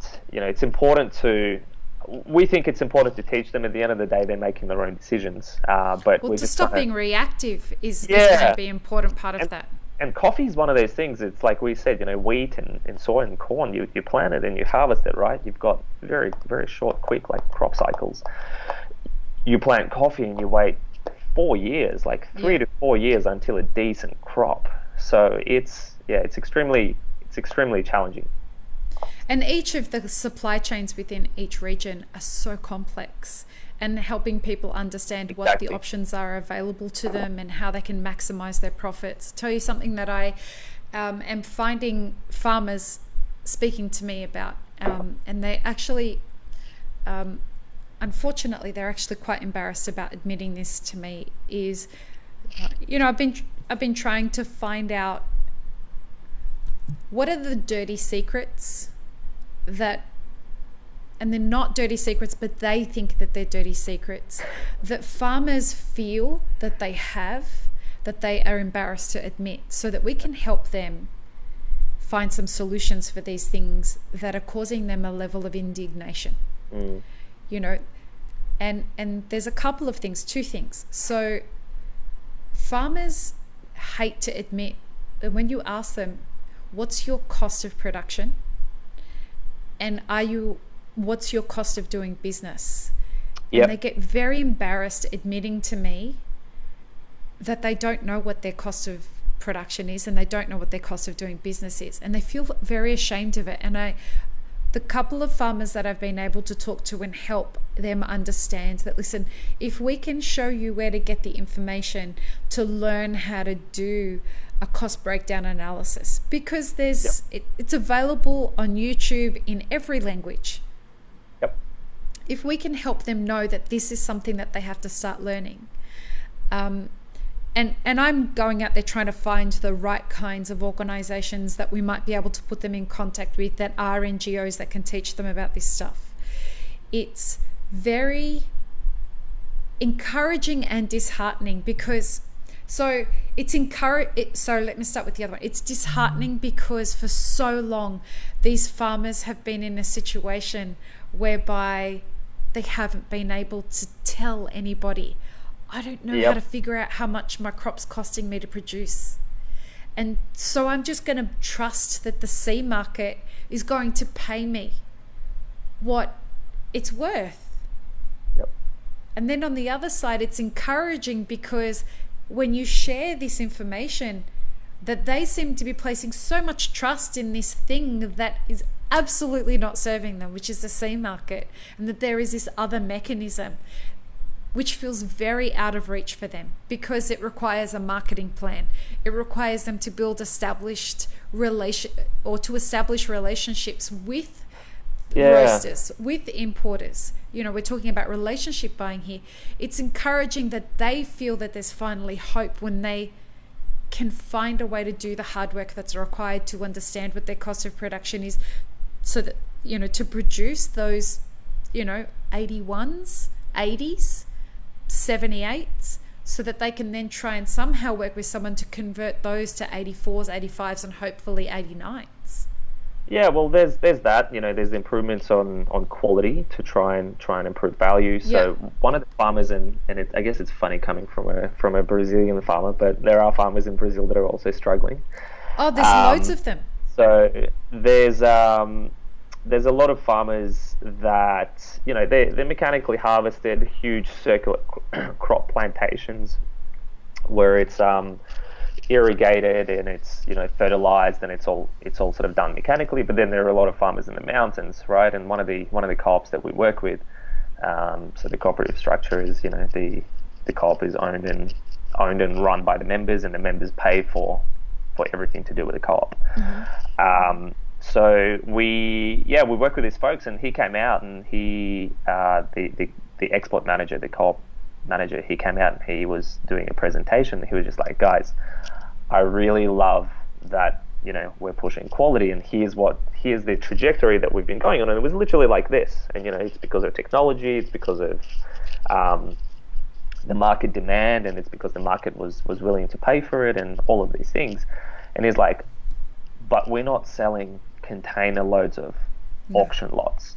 So those container loads, those auction lots, although it's a nice little bonus, they're not sending kids to, you know, university. They're not changing people's lives. Like, it is definitely a higher price, but it's like, but when you look at the amount of volume that we move of those coffees, it's not a massive amount. And it's like, you know, every farm produces, like you just said, you know, sub 80, above 80, and like, you know, sometimes above 90 coffees. And it's kind of like a pyramid, right? The higher you get in quality, the less you buy. The lower you get in quality and price, the more volume you can shift. So it's about finding the right balance of exactly that, improving the quality to a level where it doesn't require, you know, too much cost and too much input, and keeping it in an affordable range so that people can use it in their like volume components, because then it sort of blows out people's profit margins or P&Ls, and, you know, it's just not feasible to blend with a $50 a pound coffee. So, you know, there was an interesting, a very popular coffee publication today posted a statement that said, don't buy cheap coffee. Okay. Or don't pay for cheap coffee. And I couldn't resist. Only because I have said that statement before, and I've been schooled on this podcast by people who have explained to me why you should pay for cheap coffee. 100%. There are people who are growing cheap coffee and know they are growing cheap coffee and need you to buy that cheap coffee at a price that is fair to them. Exactly. And we need to be buying, and so it's not about the cheap side of things. We need to replace the word cheap with fair price. Yep.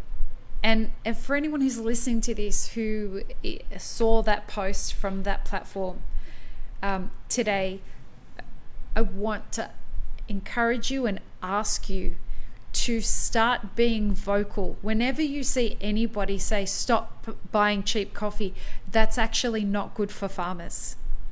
Can you Yeah, and talk we know about this. why? We know this firsthand. So we had Mountaintop Estate. Yeah.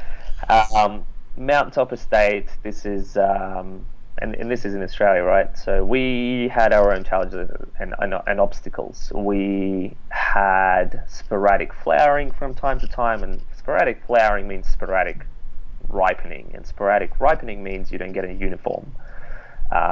So what does that mean? So some of the flowers on the tree will bloom, and then Yeah, the exactly. rest of them. It just gets triggered with a bit of rain or a bit of warm temperature, or Yeah. something along those lines. And Oh, that thing you mean climate change? That's not happening. so the flowers blossom. They get pollinated. They turn into little fruits and little berries. Sorry, I'm just. Are you gonna move? Yeah, that's that Californian sunset. Yeah. That's creating a problem. Nice. Sorry. So, You and your and 5-degree cold that you're experiencing. I'm not going to be able to avoid this sun. I'm sorry. yeah. But yeah, what it meant was that when those fruits were ripe, a lot of the other fruits weren't, and a lot of them were, a lot of the other cherries, they were still green. So because we have very expensive labor, you can't pay someone to go out and hand pick those. So what happens there is you just leave it, and it just sits there, and it just goes from cherry to dry pods to potentially falling off the tree or sitting on there and just drying out. Then when the bulk of the harvest comes through, you send out the mechanical harvester, and the mechanical harvester just goes over the trees and sort of does this sort of thing, and it shakes the cherries off, captures it, and then off you go. And you look in the tray, and you look in the bucket, and you've got a bunch of reds, you've got a bunch of greens, you've got a bunch of blacks. And blacks, I don't mean defects, I just mean dried out pods. So then what happens there is, because of the way how the farm was set up, and the labor, and climate, and all of these other factors that are outside of your control, you are left with a product that you need to sell and then pay your bills and do it all over again. So then you have, and every year is different, but this isn't accurate, but just to keep it simple, let's just say 1/3 of it is red cherry, 1/3 of it is green cherry, and 1/3 of it is black, right? So what happens there is you can sell 1/3 of that coffee, provided you process it and ferment it and dry it and then hull it and it cups out well. You can sell 1/3 of it at a specialty price. Then 1/3 of it is going to be whatever it cups out at, and whatever you reckon it's going to be at. And then same with the other third. You're going to have a lot of coffee that falls under whatever the C, the market value, whatever you're selling your specialty coffee for, that is money, and you need to sell that for whatever you're comfortable with, provided your P&L and your break even and your profit and loss, those things. You need to sell that for some sort of money, because they're the undergrades. Well, you've got bills to pay. You've got bills to pay, and a lot of the time, I don't know many farmers that produce 100% specialty coffee. There is always an element of sub 80. There's always some defects that get sorted out. There's always the blacks, the grinders. Depending on what country you're in, they're sort of graded and categorized as different things. But that's a product in itself. And there are markets, like, for example, let's use Russia as an example. Their ruble has devaluated a huge amount, and the coffee is traded on the the New York, on the NYC, on the coffee market, and the coffee is bought and sold in US dollars. So when you look at the exchange rates, we're sitting here complaining about the devaluation of the Australian dollar versus the US dollar, that is devaluated 30% since a few years ago. You look at the ruble, and it's devalued at like 300%. Wow. So in terms of a destination market, the coffee that was $10 a pound and used to land at let's say 100 rubles is all of a sudden 300 rubles, and the incomes haven't gone up. So it's funny working globally. You have and supply and demand, and all these factors sort of shift around, and the same thing happens for origins. We work with coffee from Papua New Guinea. As MTC, we work with coffee from Papua New Guinea. And that coffee was just hugely popular in US and the specialty side of things.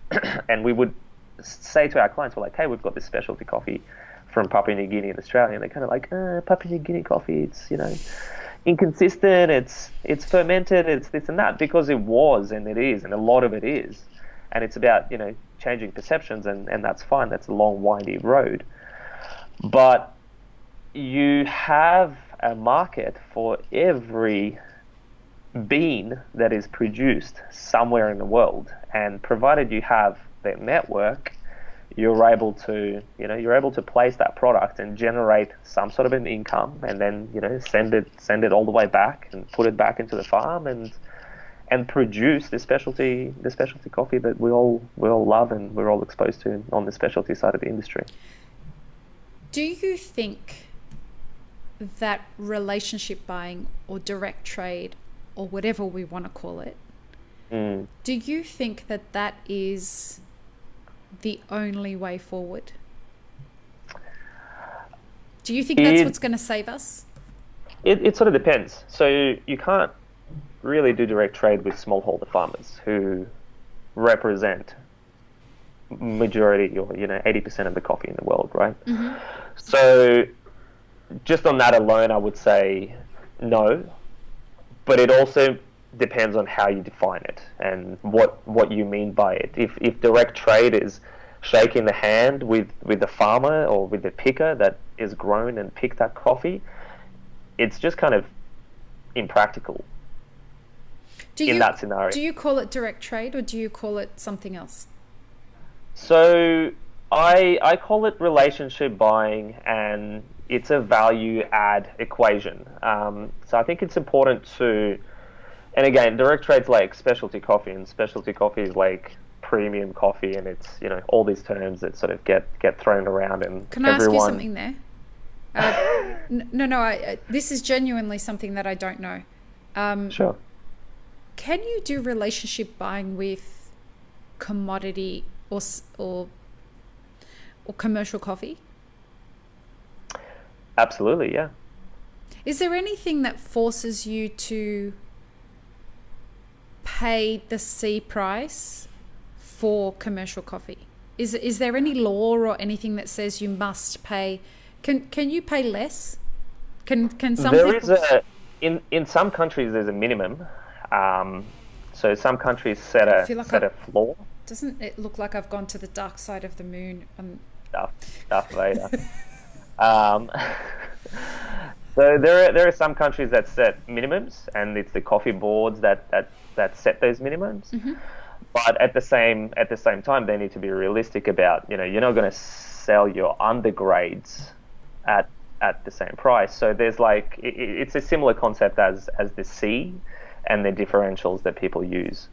So for a premium product, you can buy geisha differentially if you really wanted to, or if both people were willing. I don't see why you'd want to, but you can definitely use the C to manage your risk and manage the exposure and do whatever. But there's no law in the world that's sort of a broad blanket that says you should pay minimum this price. There's fair trade that has their floor, and then they have their premiums, and if it's organic, then there's another premium. But none of these prices that seem to be driving the market in New York are actually by law or by any kind of trade agreements. None of those prices are actually they're not a base minimum. This is a question. I don't know the answer to this. None of them, I guess I should phrase it as a question then. Are they the minimum amounts that should be paid for coffee? Is the C the minimum amount? Is there anything that makes the C the minimum amount that coffee can be traded at in the world? Well, the C is influenced by supply and demand. So, there's physicals, and there's this speculators, and I think you've had a couple of people on the podcast who are much more educated than me in this regard to talk about that.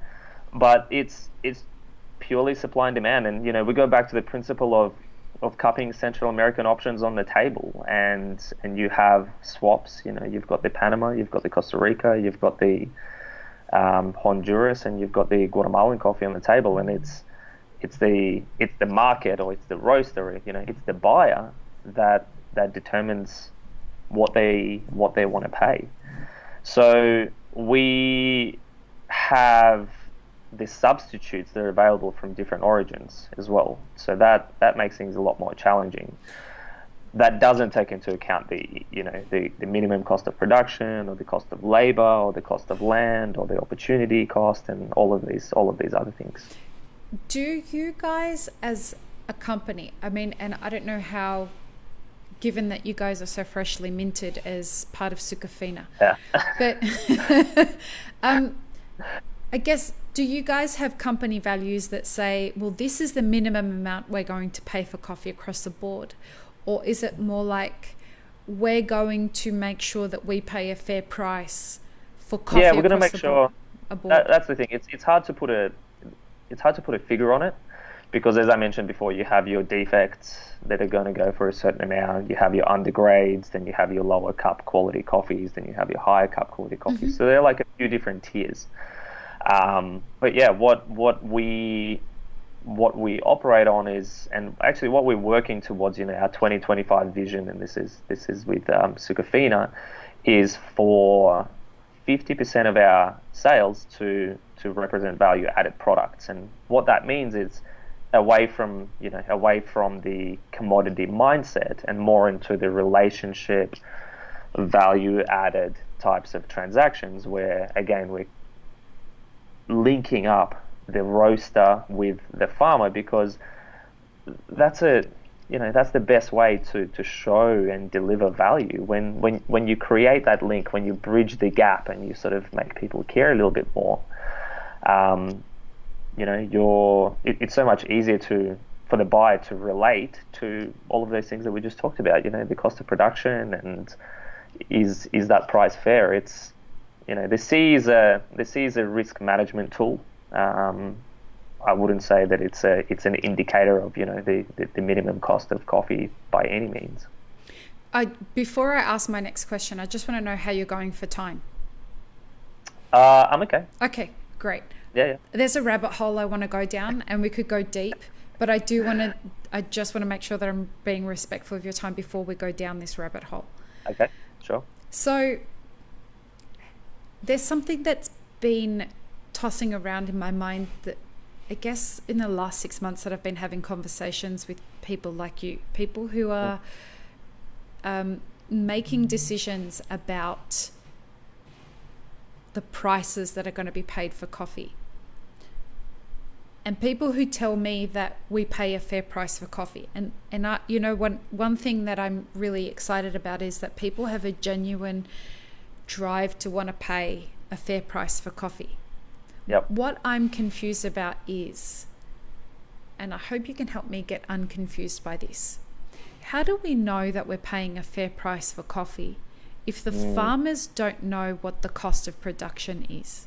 Yeah, it's a real grassroots issue, and like I said, like you said, a lot of them don't know what their P&L looks like. They don't know what their cost of production is, and all of these factors as well.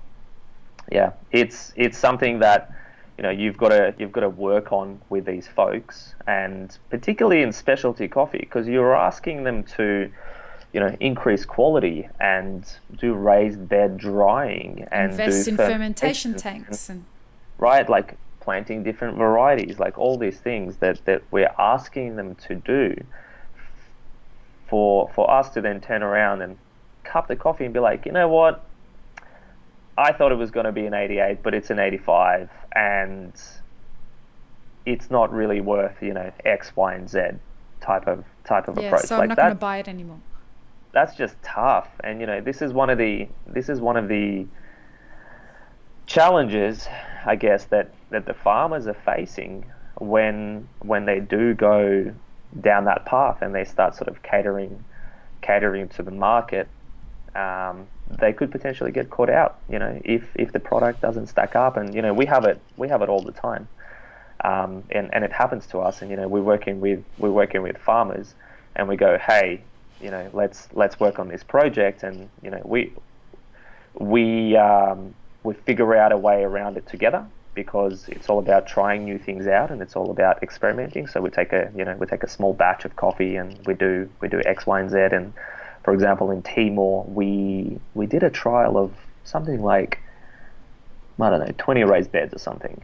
So we raised a bit of cash and bought 20 raised beds, and we put them in all these different villages in Timor-Leste.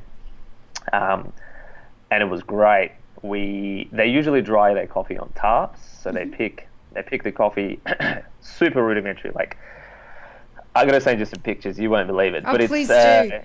It's a wooden box with a hand crank, and there's like this gap that's in between these like pieces of wood that is just perfect enough for wet parchment to slip through. So Wow. you're putting the cherry, you're just turning the crank, and it's crazy. And you've got these buckets, it goes in there. You can do a dry fermentation or a wet fermentation with or without water. You let the mucilage loosen up, and then you wash it. You lay that wet parchment out on tarps to dry, and that's how the coffee dried. And because it's on tarps, it's also on the ground. There's a lot of heat absorption that goes through.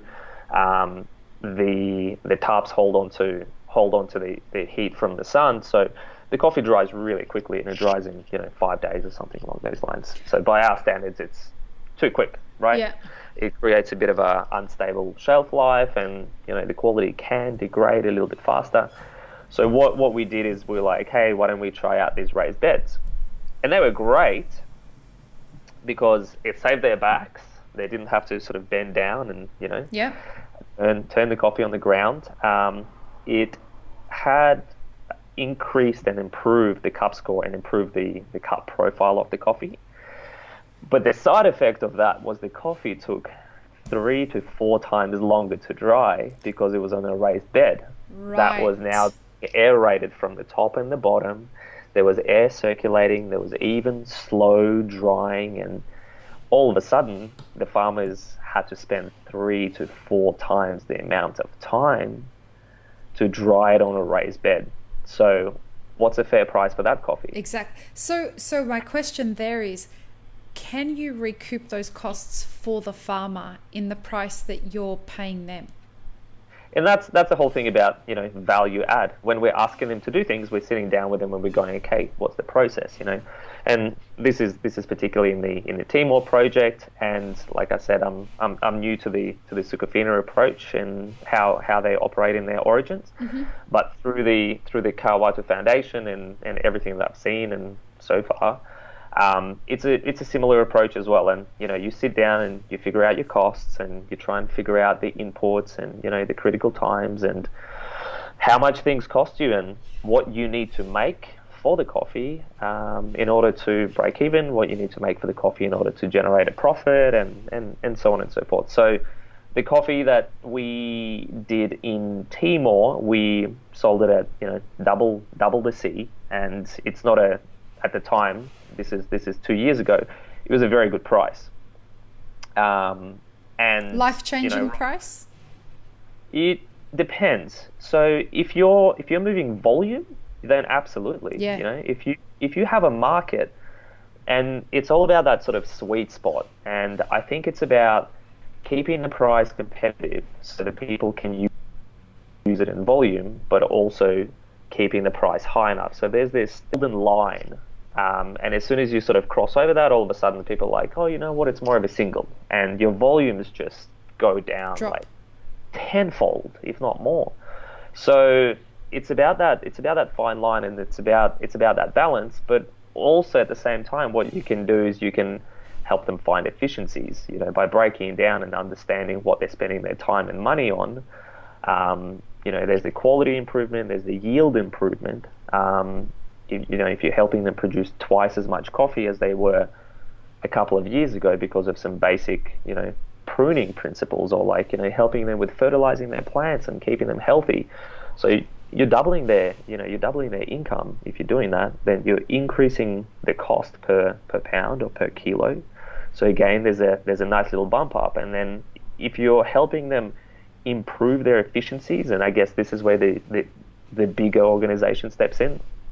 if you're able to plug them into a supply chain where it runs super efficient, then again, you're able to pay them a higher price, and they're able to sort of capture a bit more of the profit in their own pocket and do whatever they want with it. Reinvest, diversify, build a house, buy some solar panels, and so on and so forth. Eat, feed their family. Yeah, exactly. Yeah. Before I was talking about, there are two things that farmers are really embarrassed that they have to admit to me.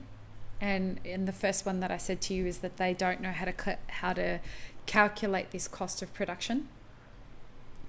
The other one is they get really embarrassed to admit how much debt they have to go in. Yeah. And those two are really interconnected, because they feel embarrassed that they got into this debt, because if they were able to understand how much debt they got into, yep, they would have been able to avoid getting into this much debt. And this is like debt that could end up becoming generational debt. And here's an example. Please. I mean, off the back of your debt comment, debt is borrowed, right? So it's borrowed money, and you're probably paying interest on it somehow. So we had a farmer in East Africa, and this was like, I guess, a bit of a penny drop moment for me. We had a farmer in East Africa, or a group of farmers, or actually it was an organization that were working with a group of farmers on all these cool initiatives, and it was great. It was super altruistic, and it was a great initiative, and we supported them for a couple of years, and then we got to this stage where we're like, I wonder how those funds are being distributed. They're sort of telling us all of these things, but how do we know? Anyway, we asked for a breakdown, and they were kind enough to provide. And within that, we looked at it and we're like, holy shit, they're paying 30% interest on. They're paying 30% interest, or they're paying 20% interest, whatever it is.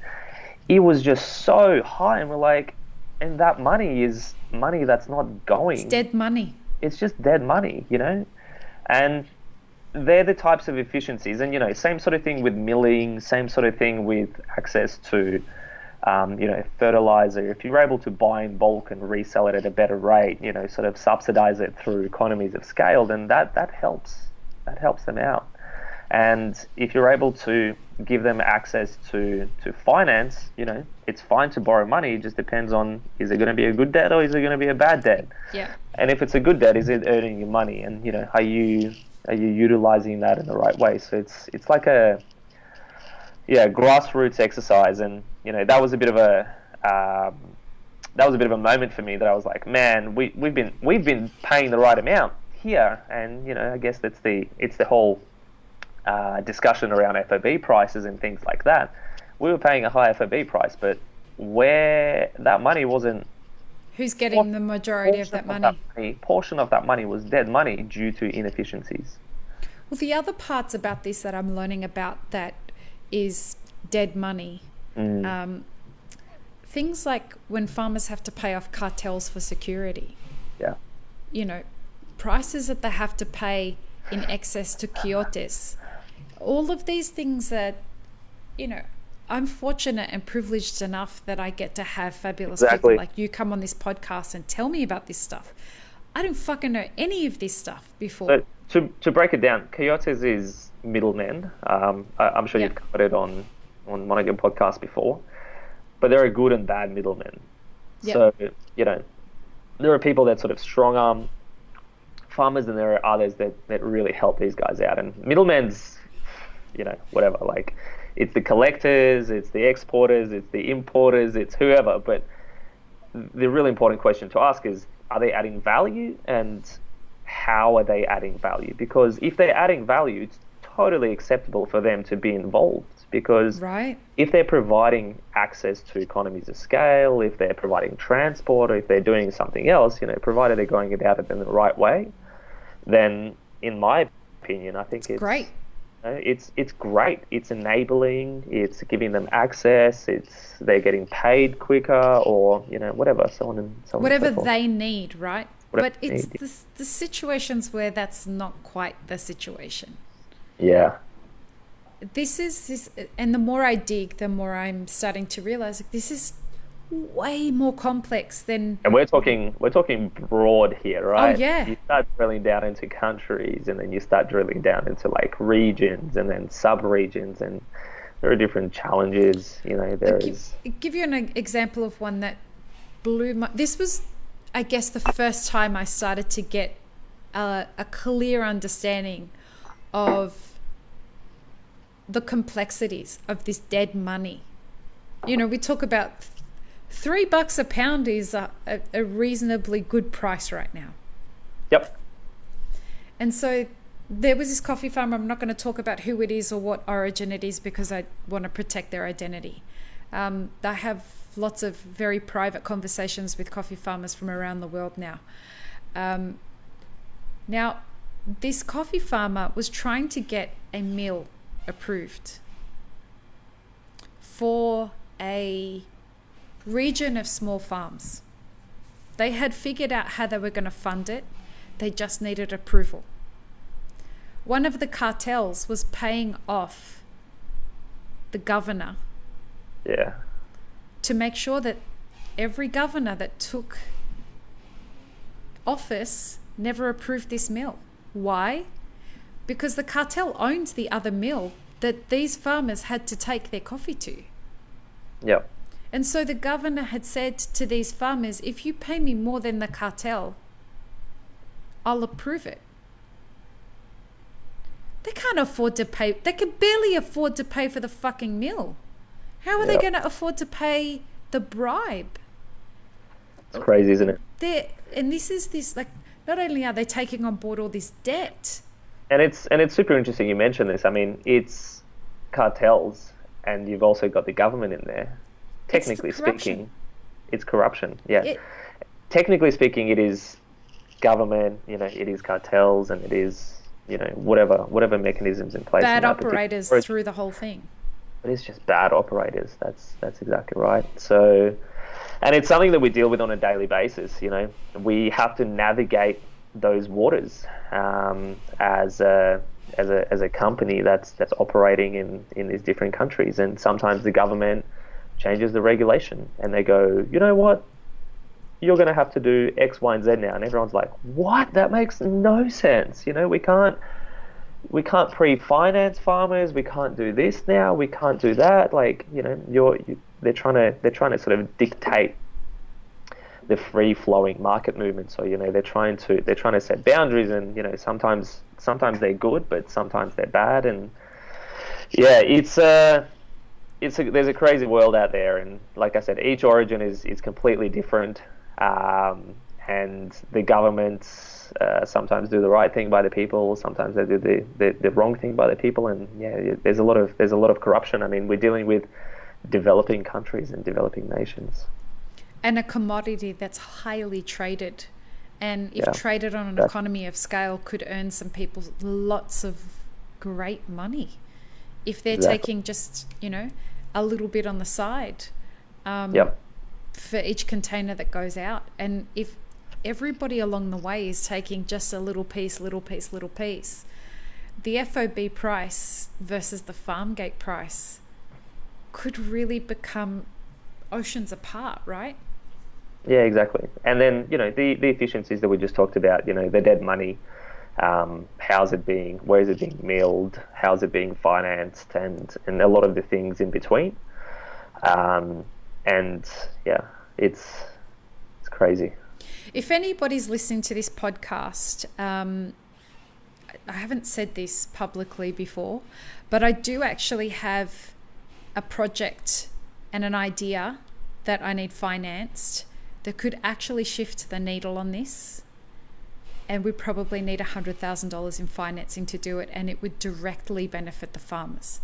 If anybody does want to partner with me on something like this, the money would go directly to the farmers, and I've already got the project already mapped out on paper and whatnot. But get in contact with me, because $100,000 worth of investment, you'd be a partner in the project, and we could really shift some things on this. It's just that I don't have $100,000 free, first of all, and second of all, the $100,000 that we need, that we're trying to raise through Map It Forward, we want to do a documentary on the coffee supply chain, and we want to hire an investigative journalist and a documentary team to start looking at this issue so that we can help the general public understand the complexity of this product that they think they shouldn't be paying more than $3 or $4 a cup of coffee for.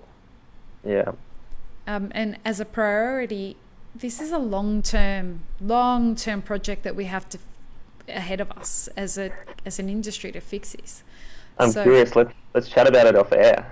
Yeah, for sure. It's Let's to know more about it. It was something that came. So somebody was explaining to me this product that somebody else had come up with, and I'm like, that's amazing. Anyway, it turned out that they were explaining the product the wrong way, and so I took it away and workshopped something in my own mind, and I thought, actually, if we change that and we change that and we change that, this is something that we could actually, it's a silver bullet for a lot of farmers. But the thing is, it's so simple that it couldn't possibly work, could it? And then you think of it, and my background in project management and process reengineering at IBM, I'm like, actually, it's usually the simplest things that could actually work, because it cuts out all the fuckery in between.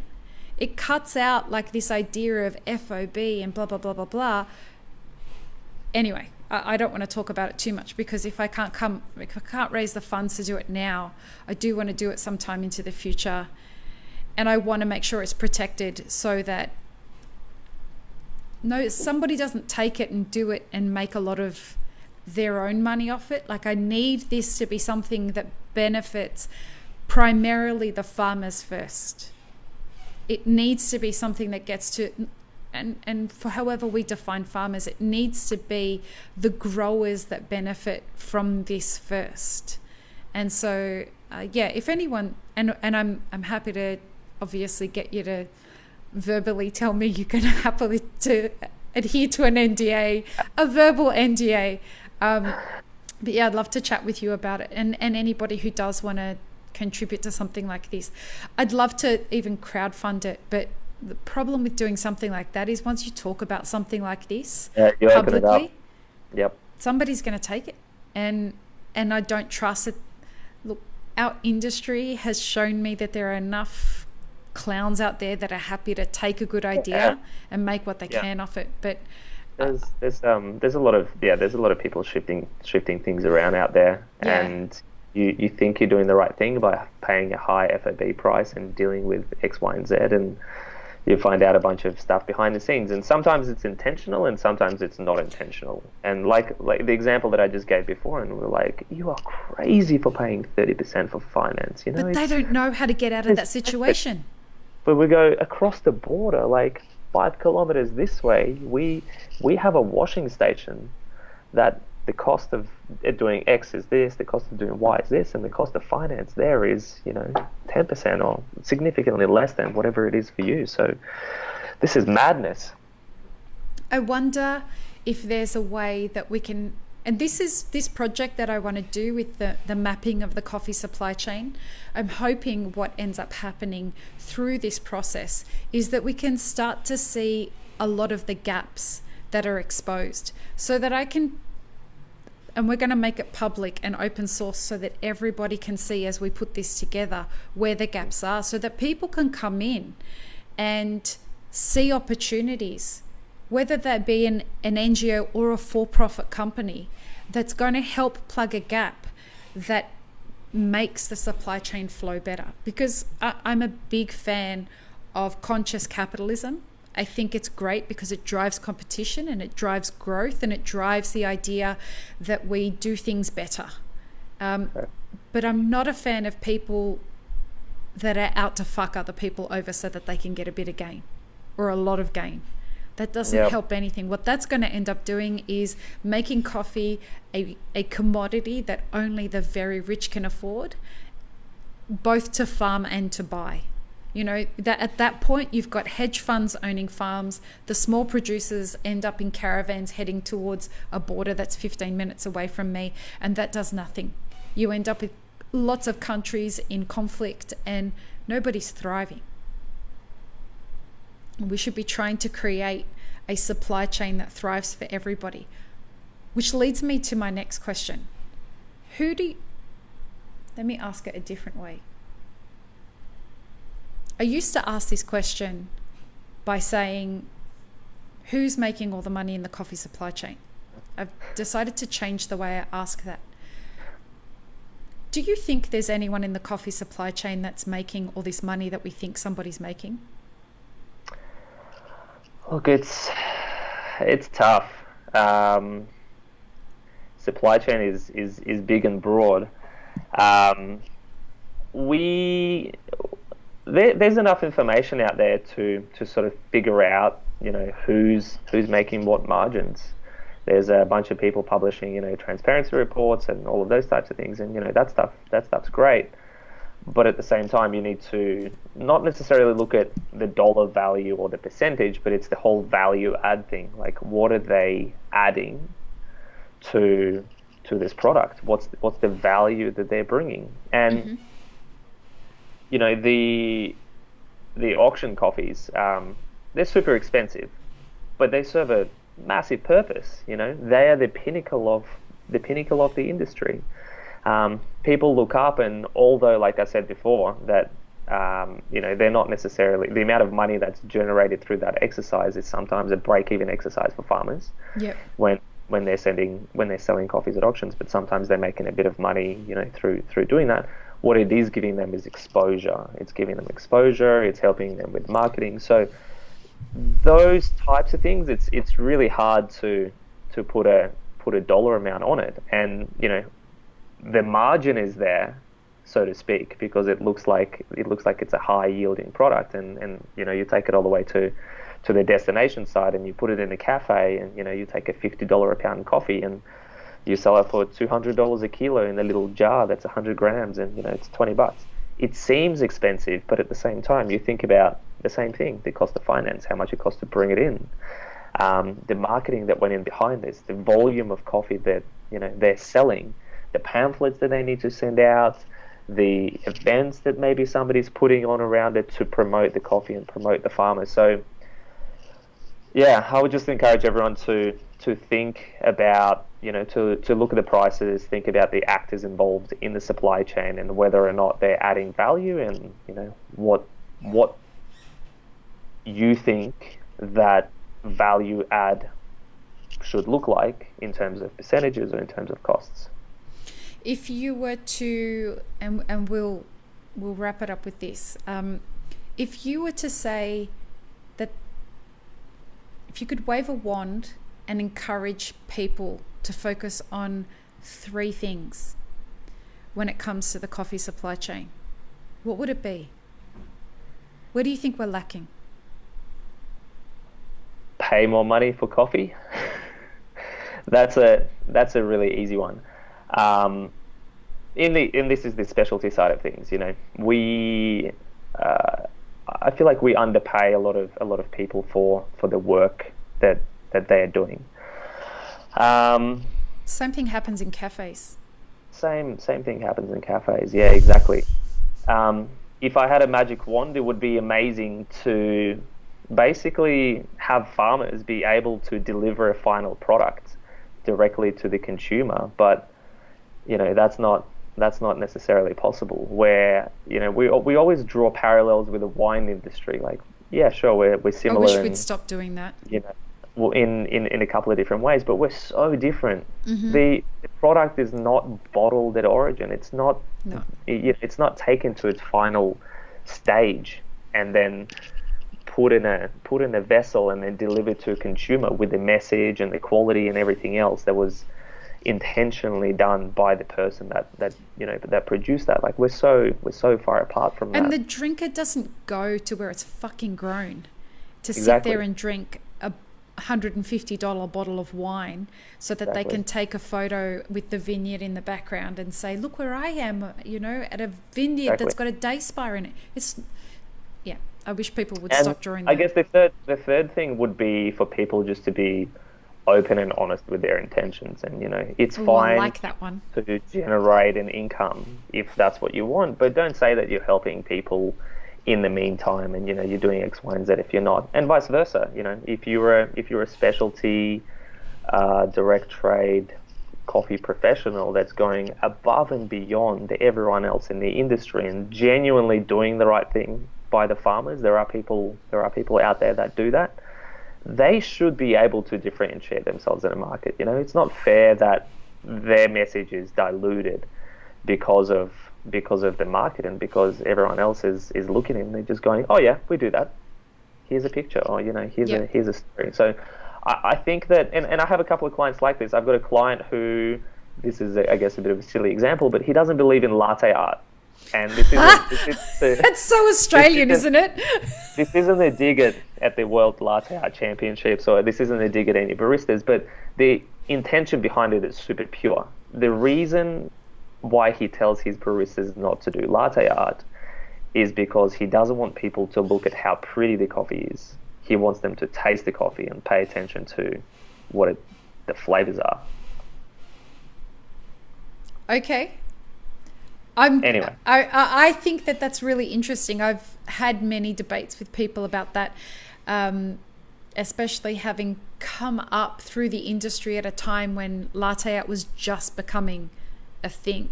Yeah. You'd walk up to an espresso machine and you'd know if this was going to be the fancy kind of coffee because they didn't have like caked on milk on the steam wand. And if they didn't, you knew if they wiped their steam wand, that maybe they did like pretty pictures in the coffee as well. Yeah. And, people were typical Aussies, they think they're so great because they know how to do a heart in a coffee. Yeah. But I think it's become pretty standard in Australian cafe culture that if you're not putting latte art on your coffees, you're if you're not doing latte art, if you don't have a $30,000 machine, if you don't have $1 million fit out, $1 million fit out, or photos of farmers or X, Y, and Z, it's like you don't need to do any of those things. I mean, if you want to, then fine, but just be open and sort of transparent about the intentions. And it's okay for people to drink instant, and it's okay for people to want to drink shitty coffee. That's totally fine, because like I said before, there's a market for that and somebody's making a profit off it and you're paying somebody's bills. Like, it's totally cool. But if just be open and honest with how you run your business. Hey, Nestle is selling 6,000 coffees a second for a reason. That's still such a staggering number to me. 6,000 coffees a second Crazy, is what Nestle sells.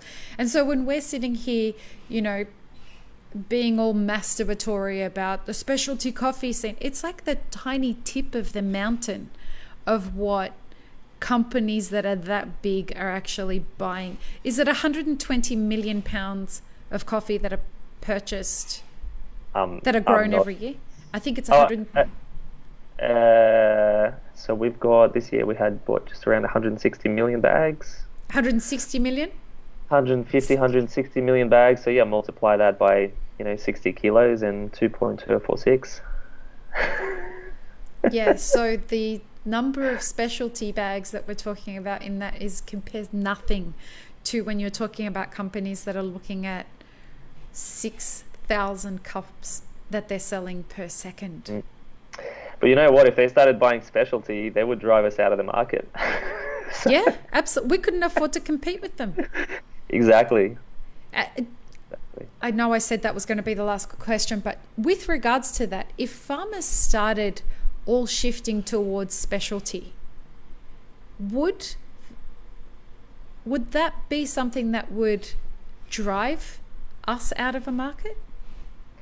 Well, I'm going to answer your question in a slightly different way. What we are currently experiencing in a lot of the producing countries, Brazil being one of them, Indonesia being another, there is a resurgence. There's this drive towards domestic consumption of specialty coffee. Yeah, so I've heard. So what we're dealing with at the moment is we, as importers, as coffee professionals in destination markets, we are now facing increasing competition with the local roasters who don't need to look at currency conversions, who don't need to look at export costs, who because they're selling it locally.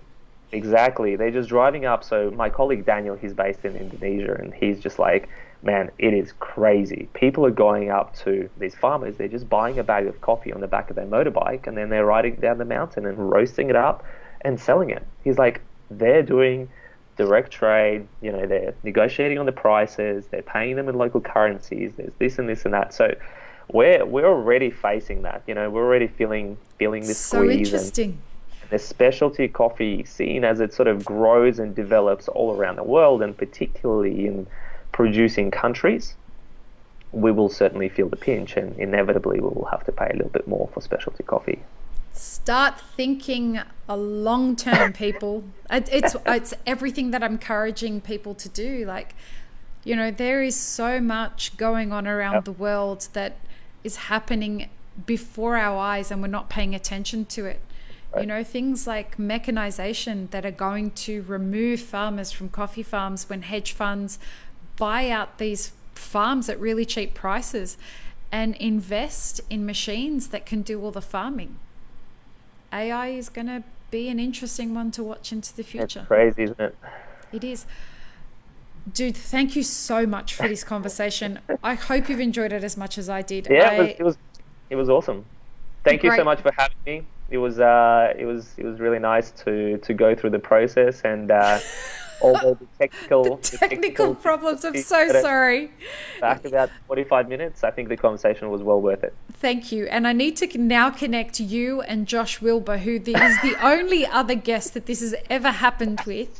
Maybe he can send you some steeped coffee. Oh, he sent me some steeped coffee, and let me tell you, I got to have maybe 2 of those bags before everybody else got their mitts on them, and everyone's like, I need steeped coffee now. It's fantastic. If you get a chance to try it.